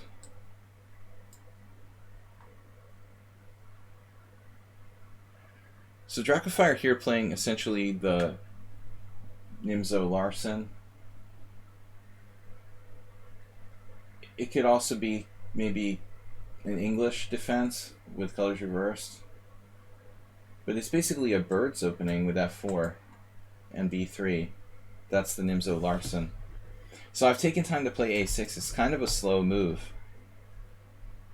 If you guys want to just think about this position in terms of the opening, this is a good idea when you're white, but I mean, as black, I'm making a slow move with a6. My position isn't going to be as good as if I was white. I know what I would do here with white. I probably have maybe 2 moves I would consider. Maybe even c4. That wasn't one of them. Possibly c4, although c4... Yeah, I mean, even c4, we still have like c4, d4, knight takes d4. This tactic is working again. So if you play c4, I can't play d4 without dropping a pawn here. Unless I want to sacrifice it. c4, queen e1, knight e5. Obviously h3. White has a lot of different possible moves. There's like d3, knight d2, but you have to be careful about the e3 square. Yeah, I mean, black might play b5 later, but I'm very concerned about my development. My king is still in the center of the board, and I'm not going to play a move like b5 until I've gotten better development. That's something that you might do maybe like, 5 or 6 moves from now when you have better development and your king is out of the center. It's a good plan, but it's early to play that. I don't like the fact that my king is still here. So I'm considering maybe bishop f5 or bishop takes f3. You have to look at the old fishing pole attack with g4. Sacrifice bishop, but I don't think that works. Though bishop takes f3, h5 is an interesting idea. To not castle kingside, bishop f5. I'm a little concerned about that bishop.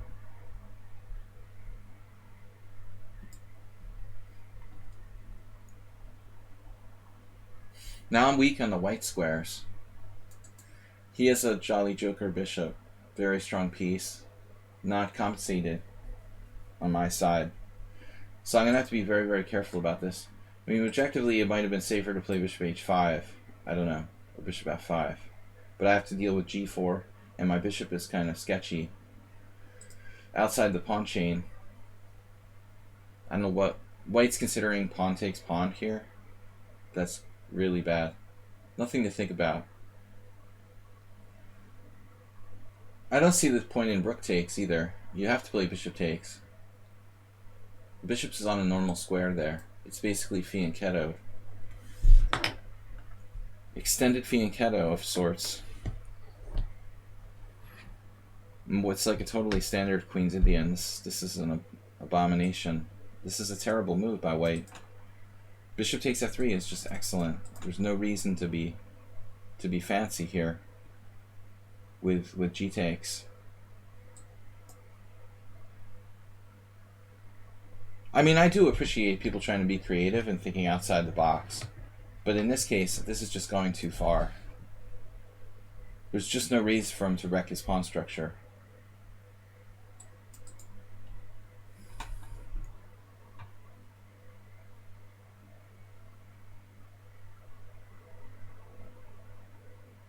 This bishop would have been excellent on f3. Prospects on the long diagonal. Now I just play for the knights in a closed position. I have knight h5, trading the dark square bishops. 2 knights versus bishop and knight in a closed position. His bishop is blocked by his own pawn at f3. It's a really, really bad decision.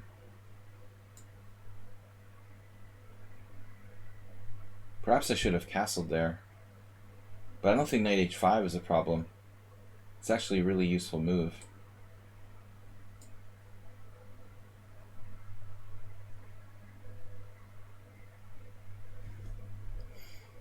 He's just blundering. I guess this is the idea, but we're just a clear pawn up.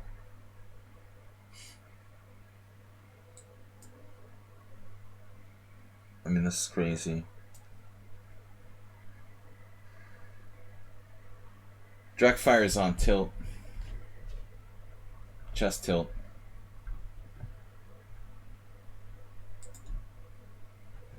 Appropriate today for my t-shirt. He went completely berserk for no apparent reason. I think that white is maybe better after bishop takes f3. I didn't really know what I'm going to do. I typically don't play this setup with bishop g4 and a6. a6 I played, but not with bishop g4. So this is officially a disaster for white.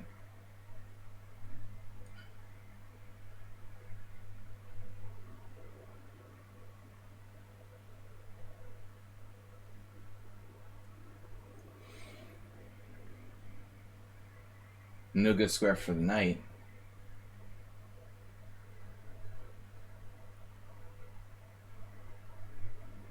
pawn takes pawn. Once I lost a piece with white in one of my few Imzo Larsens, the classic sort of d3, just like allowed a double attack with the bishop on b2 and the bishop on e2. That was embarrassing. One of my worst losses ever. It's a 2100 player in Vermont. d4.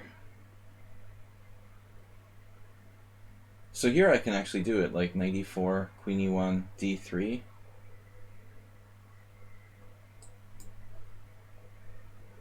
I wonder if it's better to play knight g4. Problem there is that he can take on g4.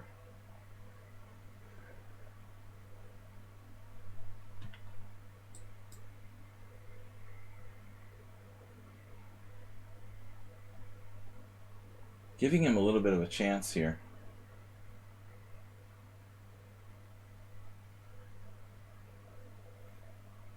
Yeah, this was a strange decision by me. We'll have to win the game again now.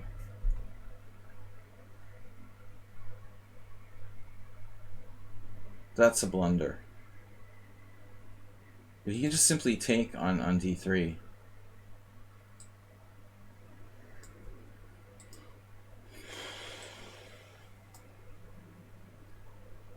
Unfortunately, bishop h5 just speeds up his demise. It's his king that's roasted here, not mine.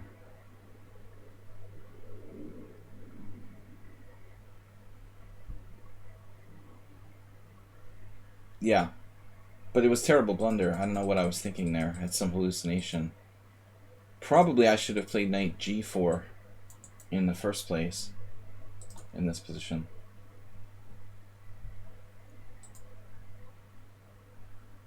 Oh, d3 right away. Whoa. d3 right away. That's simple. That's even better. Alright. Sometimes you can find a better combination by reversing the order of moves in the sequence that you're trying to play. It hadn't occurred to me to play d3. Alright, we got a couple challenges left. El Rosador, you're always late.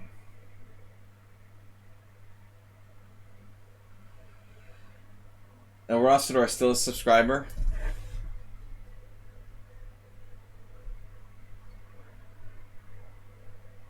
Crap. He's not a subscriber anymore. Because you're welcome, Jackfire. I try to take the subscriber games first. It's interesting you talked about possible d3 tactics. The best move was d3. Yeah, well, I mean, that was one of my worst upset losses in the last, say, it was around 1999, 20 years ago. But I still remember it, because I almost never played the Bird Larsen with white. I played it, twice, maybe. And of course, immediately I get smashed by a really much lower rated player. It will always remain in my mind, Schieberspieler. How I lost with white, blundering a piece. I had queen e1, bishop on e2, bishop on b2, and I walked right into some kind of d3 discovery. It was unbelievable, unbelievably stupid. And I was your level at that time, not I was a beginner or some sort of national master. Because the time difference, much earlier here, much earlier. Well, it's not like you live in New York State, Rosstor. Yeah, it is little. It is a little earlier. You're not you're living in Las Vegas. El Rosador.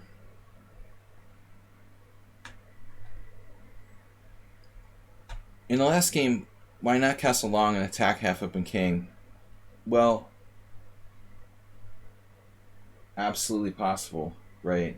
I mean, he played that terrible move, g takes f. Yeah, man, I mean, you can try it. It's like you're playing a queen pawn game. Of course you can castle long, no problem at all. It's like casting queenside with white in a queen pawn game, like a Dutch or whatever. There are lines where that can be attempted in the queen pawn games, so certainly. You don't play the random things. Yeah, I used to play a lot of random things more often, but it's not good for your. It's not really good for your rating. It is good for your creativity, though.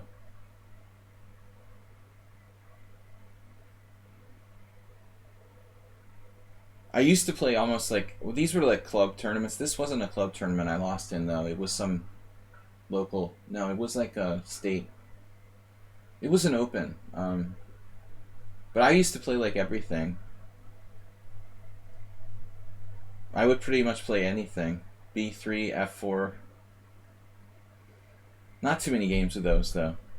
That's why I lost with it. I just didn't have a lot of familiarity. But I used to play the English defense a lot with black. It's basically the same thing. Thoughts on the modern defense? Well, I mean, the modern defense is really like a very broad kind of thing. If you think about it. The modern defense is black playing G6 against everything. I think the modern defense is great, especially for beating weaker players. It's a great way to play for a win. I have a friend from the United States who's a GM. He's older now, but Alexander Ivanov, who was a rival and friend of mine in New England, and he had the system where what he would do was he would always play the modern defense if his opponent was like below a certain rating. So if he played anyone like under 2400, there would be like he was black, he would always play the modern. If it was pretty strong, he would play like say the Sicilian, and if they were very strong, he would play e4, e5.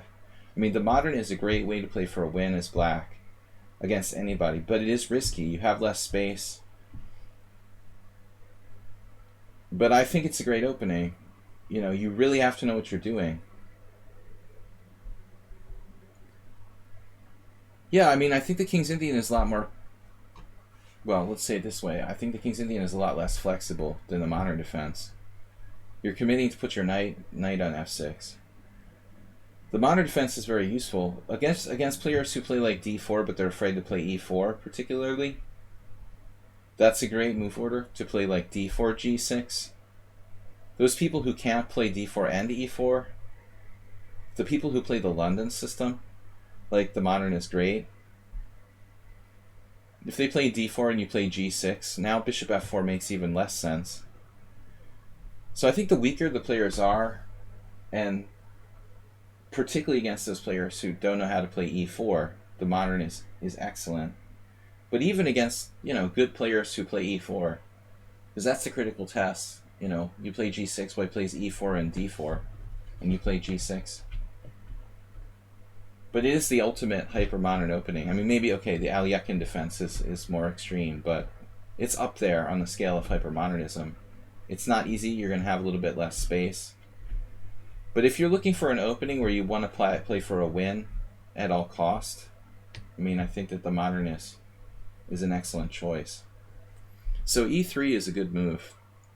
Our first game was Chess 960 against Troll in a Roll today, but that was along the same lines here. So this is Sentinelli.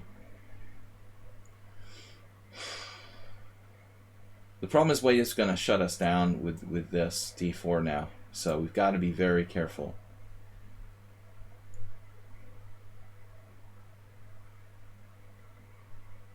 I mean, the fact of the matter is I might already be screwed. I think I'm already screwed due to my move order. There's no bishop takes c3.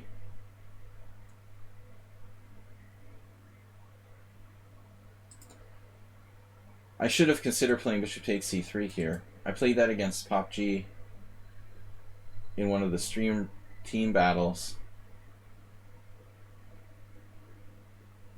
Objectively, that might be worth playing, you know. But now I'm in trouble. Okay, I remember what I do now. I had this before.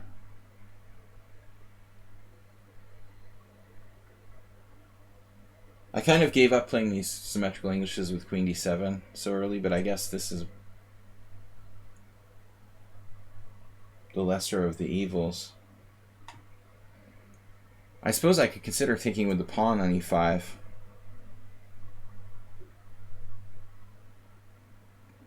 To kind of just keep control of d4. If he decides to take. I'm not sure he should take there.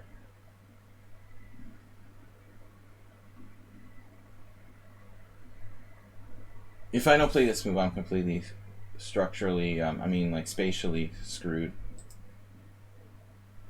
If I just play a routine move now, like knight f6, knight f6, d4, white has clear advantage. I think knight e5 is probably the only move for black. It took me a while to remember what I'm doing here, but it's still got to be better for white. White is ahead in development, good control of the center.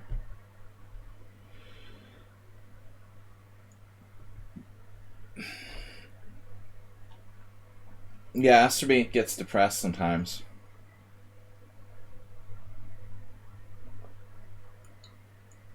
d4 is best. Now I take, but I'm not sure I take the second time. I've had very similar games, but not recently. Though if I don't take, he plays d5 and he shuts down my bishop. Maybe I have to take.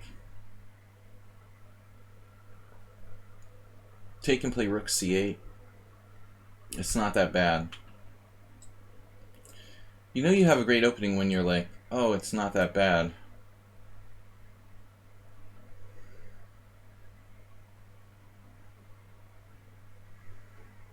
I have this, h5, h4 sometimes. And there's also knight h6, knight f5 to attack d4. Or we can just simply play like a safe move, knight f6.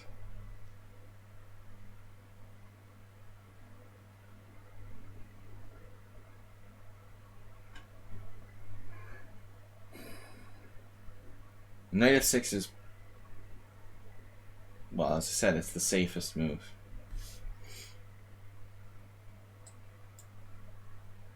Principal development. Ooh, a4.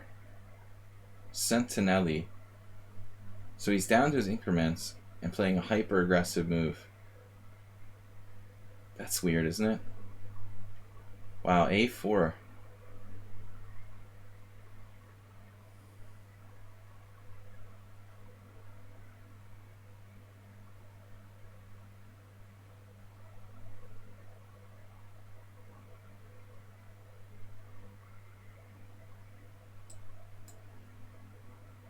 Now he changed tack and played rook d1. That's strange. Surprising that he plays a4 and then rook a d1. I thought a5 was coming for sure. That's kind of weird. If I could take and play d5 myself, again, the troll in a roll game earlier today. Take d5, sacking a pawn. But that seems a little bit like hope chess.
What?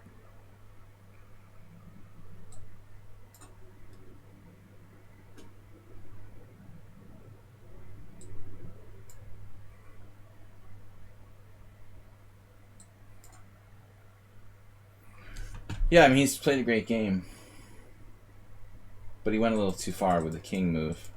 I mean, obviously the king should go back. I'm not sure about d5 either. But I thought white is better. The a4 move was excellent.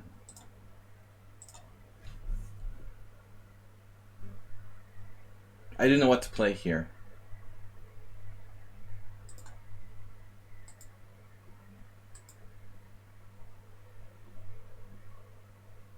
White is slightly better. Just lost because of time. That's a good game. Good game by white. Did I have bishop h6 mate? What? I really had a mate? My god, I had mate in one. Wow. I was just trying to play quickly. I forgot I could play. I could play bishop h6. It's crazy that he played that move. King f4. I was just fixated on g5. I forgot I could just checkmate him. I didn't even know. Alright, I'm not going to play all these games. I got to go. So, what do we got? Nefidov just subscribed. Yeah, I don't play for mate in one normally. But it didn't matter. I mean, mate is better than winning a rook, but the game got kind of ridiculous at that point. He played a good game, but king f4 was simply crazy. By the way, I mean, if you have less time, I think you should not create complications. The more time you have, the less opponent has, then you create complications. But I mean, if you're the one with less time, it seems counterintuitive to complicate the game. Okay, so Nefidov drives me crazy. Plays the solid stuff with white. Thank you for subscribing, Nefidov. 37 months subscribing to our stream. This is a classical Scheveningen, which I don't get to play much.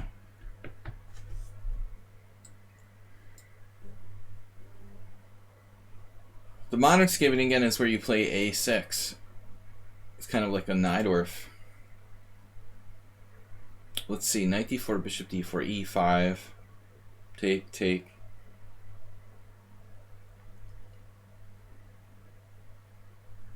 What's up with that?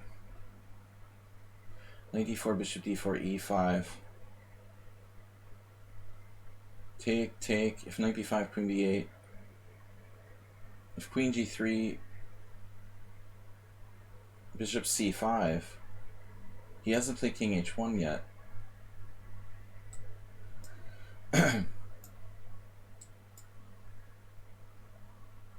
But I haven't played this in years. Just a handful of games. I kind of gave up this defense.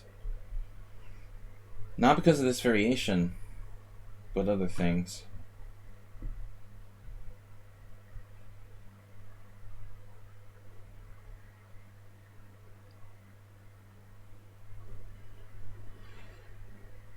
I guess no problem at all. It depends on like your average opponent rating, right? The insights should depend on mostly like the strength of your opponents. So I don't think there's a, you know, like if you're asking about like, maybe if you're asking about playing equal strength opponents, there could be a set answer for that question, right? But we don't know. Like if you're playing 1200s or you're playing 2200s, the answer is obviously going to be very different. 44%, yeah. I mean, that seems like normal. I don't think like there should be more of a 5% difference between black and white, unless you're at the super grandmaster level.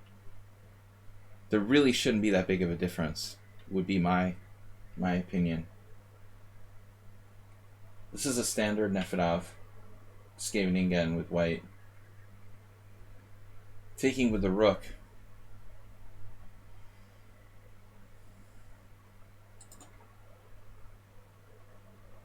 Guys, we had a streamer mega battle yesterday. Thank you for playing in that. And also a good simul every Sunday. Tomorrow night I'm hosting a rapid tournament. If you'd like to join us, join our Ponda and Horses Club. Our team, so you can be part of our Tuesday tournaments and the Sunday streamer battles. I've got to leave in about 20 minutes, so I got time for a couple more games. But please don't anybody else challenge me. So this is a weird move by white. I mean, he just played bishop d3, but I mean, typically that bishop is controlling this diagonal. So now I can play knight g4, attacking his bishop.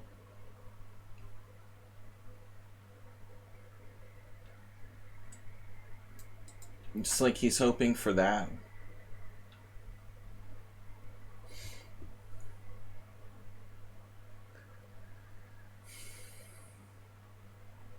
No, it's obviously not a bad move. He's also reinforcing a strong point. Knight g4, bishop d4 seems to be okay for him. Even knight g4, knight d5 might be a good move for white. So I'm not quite sure what I should do. Black's very solid, but typical for this variation. Kind of like a passive solid.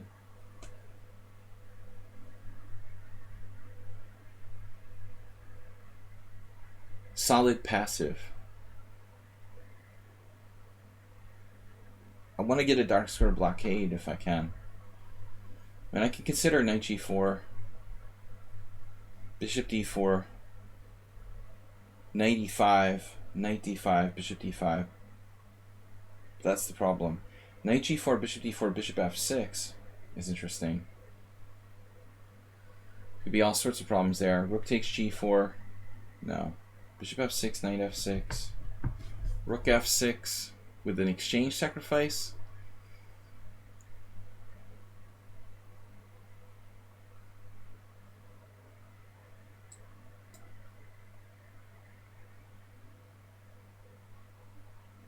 So now the big question, bishop g5.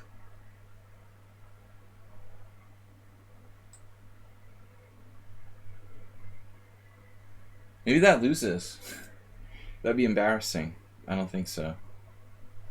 Yeah, it can lose. Bishop g5, rook g4, bishop g4, queen g3. That's sick. And I like lose the exchange. How about bishop f6?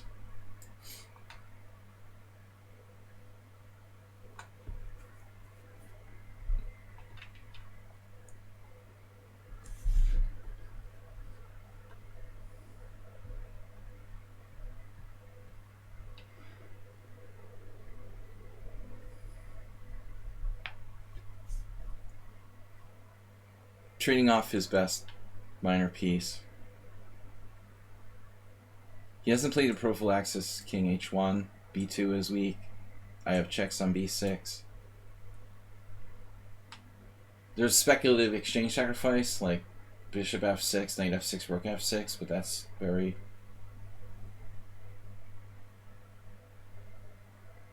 predictable.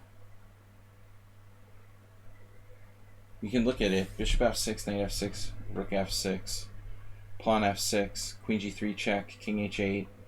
What is he going to do? Like e5, trying to mate me on h7? That's never going to work. Never going to work. Alright. I got another game after this. We keep getting more challenges. Actually, there's someone trying to join the team. So let's take that. Open link in the window. 3 people wanted to join our team. Mitun, Puzzle King. Unfortunately, Puzzle King doesn't have enough games. And Super Chess Bud. I mean, maybe I'll make an exception. I normally don't like to accept players with... Yeah, he's got like no games. So I'm not going to accept Puzzle King. You need more games. I'm also not going to accept a challenge from somebody with a provisional rating based on 50 bullet games. So I'm not going to accept that now. I will accept it later when you have more than 100 games. Super Chess Bud. We got another European Union. Am I going to lose on time? Let's get back. So, Chess Bud. Mega Chess Hunter. Megadon. Chess Megadon.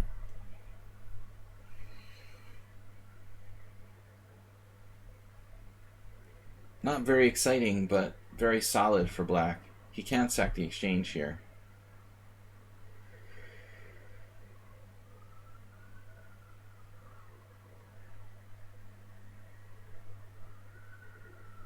Still probably white's alright.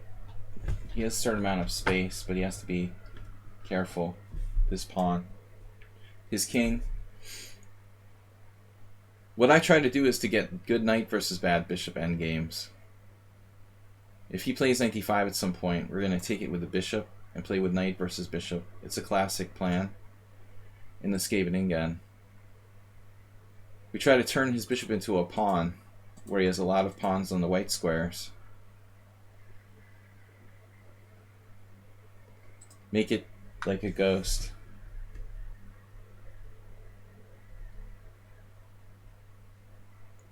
New except that's probably not new. Sometimes they hang around for a while. Omega Chess Hunter, you're different.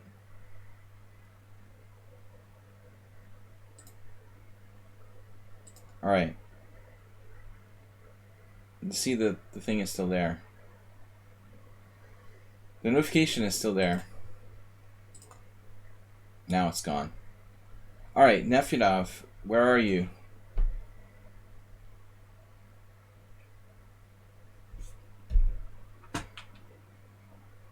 King h1, man. Good move. Gives him these ideas. Who keeps telling him all these moves? Whoa. Can you sack the exchange now? God. Now he can. I'm gonna be physically ill.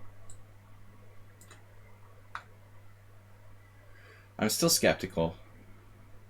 How does this work? We are skeptical to the utmost.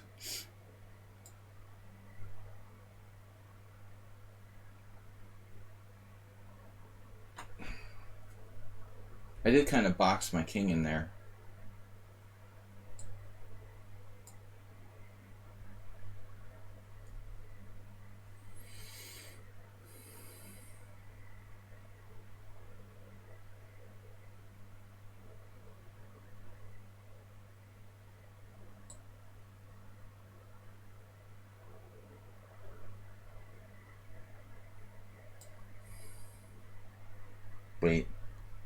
Wait for it. Do not panic.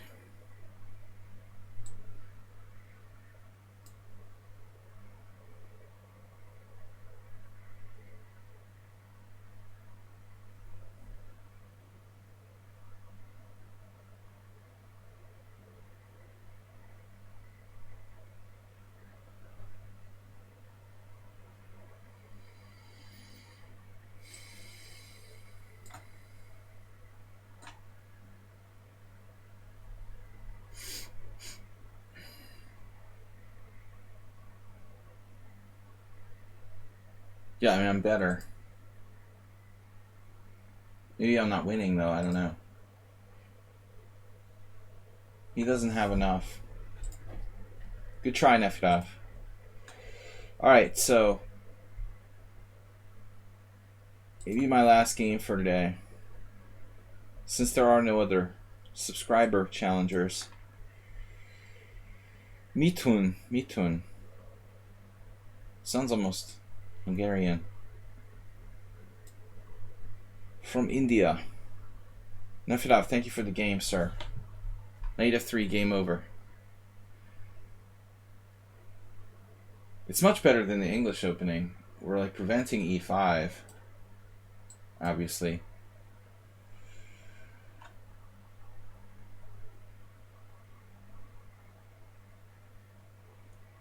Guys, we're going to be back tomorrow night.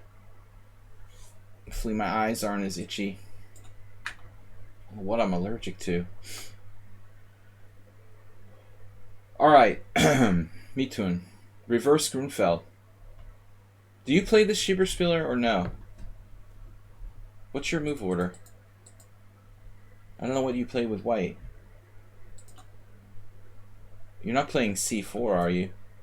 Do you transpose to d4?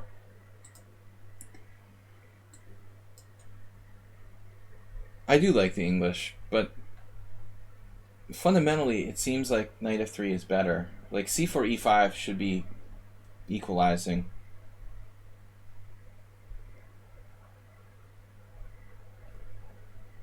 But knight f3 d5 is the popular move. It probably is black's best move. Play the pawn tournaments after spending 9 hours at university. 9 hours.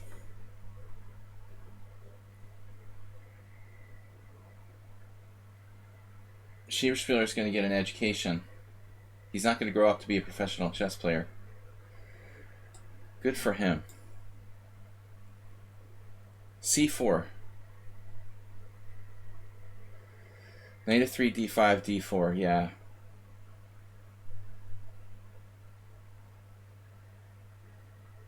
Technically the best move. g3 is weak. Yep. No, I mean this is the best move to do d4. It's only the best move, objectively.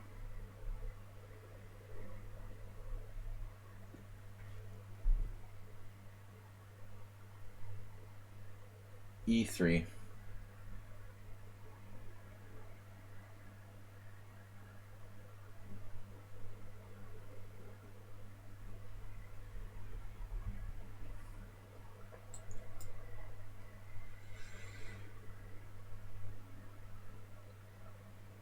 Yeah, this is a funny move I had the other day. Yesterday, somebody played b6 against me as well. We should be able to blast it open.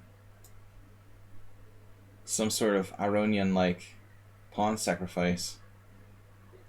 Because of the openness of the position. I mean, there's the long diagonal, plus there's the e-file here. So if I sack a pawn with something like d5...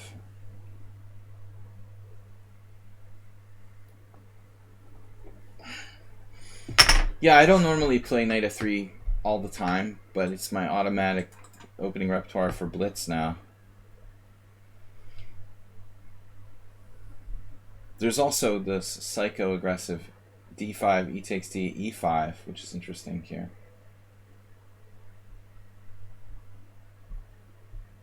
There was this game where like Aronian wasted Ivanchuk in a similar way. Not that long ago, I remember, like 2 years ago, just ripped him apart right out of the opening. But I mean, d5 is interesting pawn sacrifice here, for sure.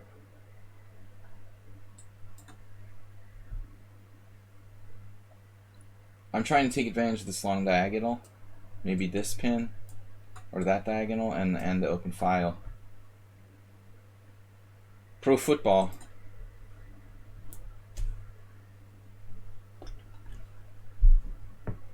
They don't have pro football players here, just stadiums. Acerbate. Hungary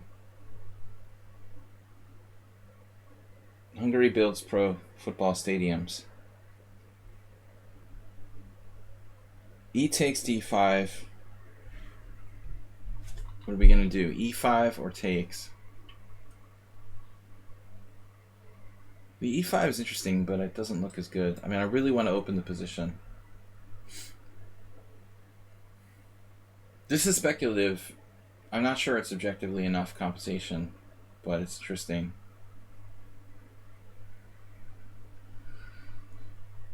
Funny position, isn't it? Wow. Sick. Oof. That is an oof. But it's instructive oof.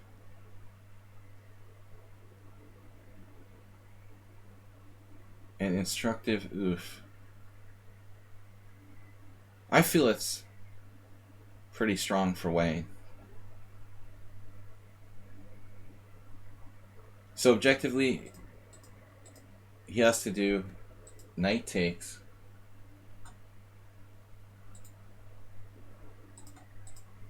Or no takes at all, I guess. But that's where we got the the e-file. He wants to take back now. Alright, only take back. Our last take back of the last game. We don't normally do a lot of take backs, but that was just pretty devastating. I'll give you another chance. Knight takes, correct. So here as well, I mean, 95 is probably still strong.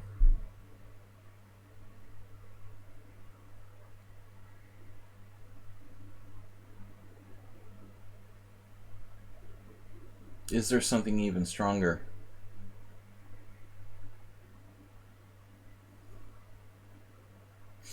$95, 94.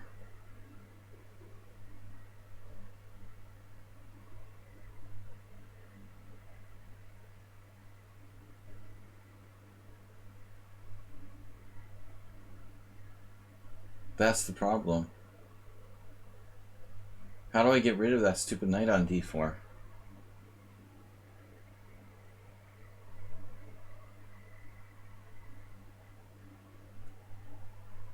No more takebacks. Takebacks are no fun. This is probably not the best move. Definitely don't see anything clear here.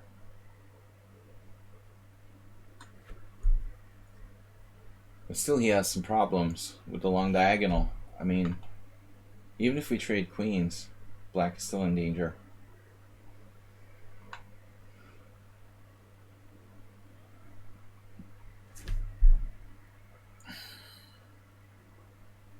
Takebacks definitely take the fun out of the game.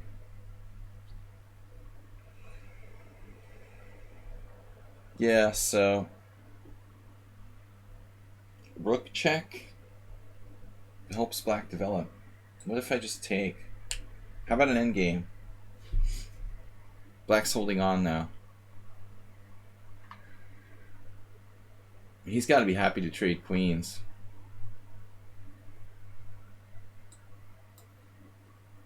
Black is still worse due to the diagonals.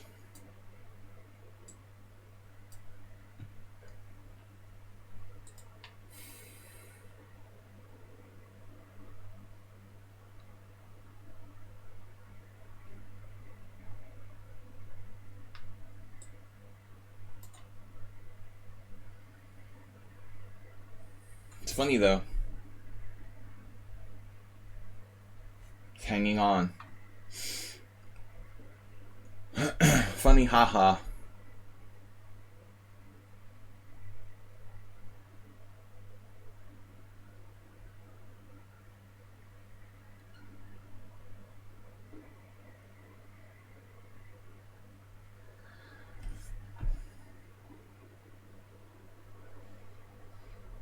Pro chess life.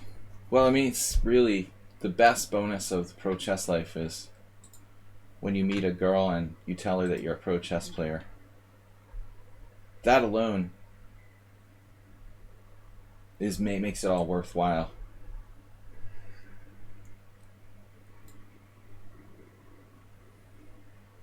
The look on people's faces. You say, what do you do? Oh, I'm a professional chess player.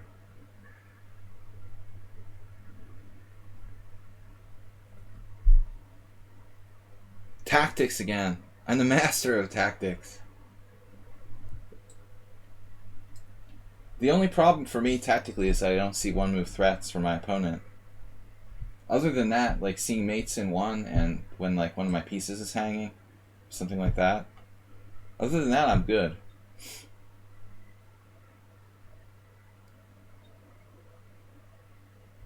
If you want to be cool, remember to tell your date that you're a professional chess player.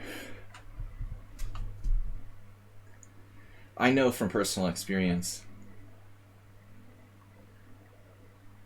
Alright, but seriously, guys, I gotta go after this game.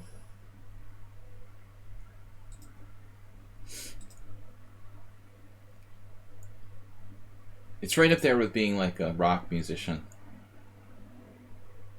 in terms of popularity. Especially now that Hikaru is a big time. big time esports star. It should be more crazy than ever. Yeah, it's over. I mean, I guess theoretically, like, my rook could get trapped.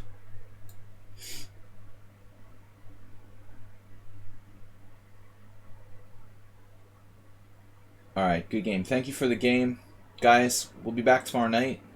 Cheaper Spieler, thanks for playing, for hanging out for our stream. Have a good time at university. Don't forget to tell the girls that you're a professional chess player. Anyway, in all seriousness, guys, we're having a Swiss tournament. It's hard for me to say. I always want to say arena. We're having a rapid Swiss tournament tomorrow night, 6:30 CEST. And that's all I've got to say. So, thanks everybody for watching. They would at least understand Princess Chess. Some people are more understanding than others. Anyway, do so at your own risk. I will see you guys later, guys and girls. From the Panda and myself, thanks for watching, thanks for tuning in, and for supporting the stream. We'll be back to usual schedule, so I'll see you guys tomorrow night. Thanks, guys. I tell everybody that I'm a professional chess panda. I have a really, really unbelievable social life. Bye-bye.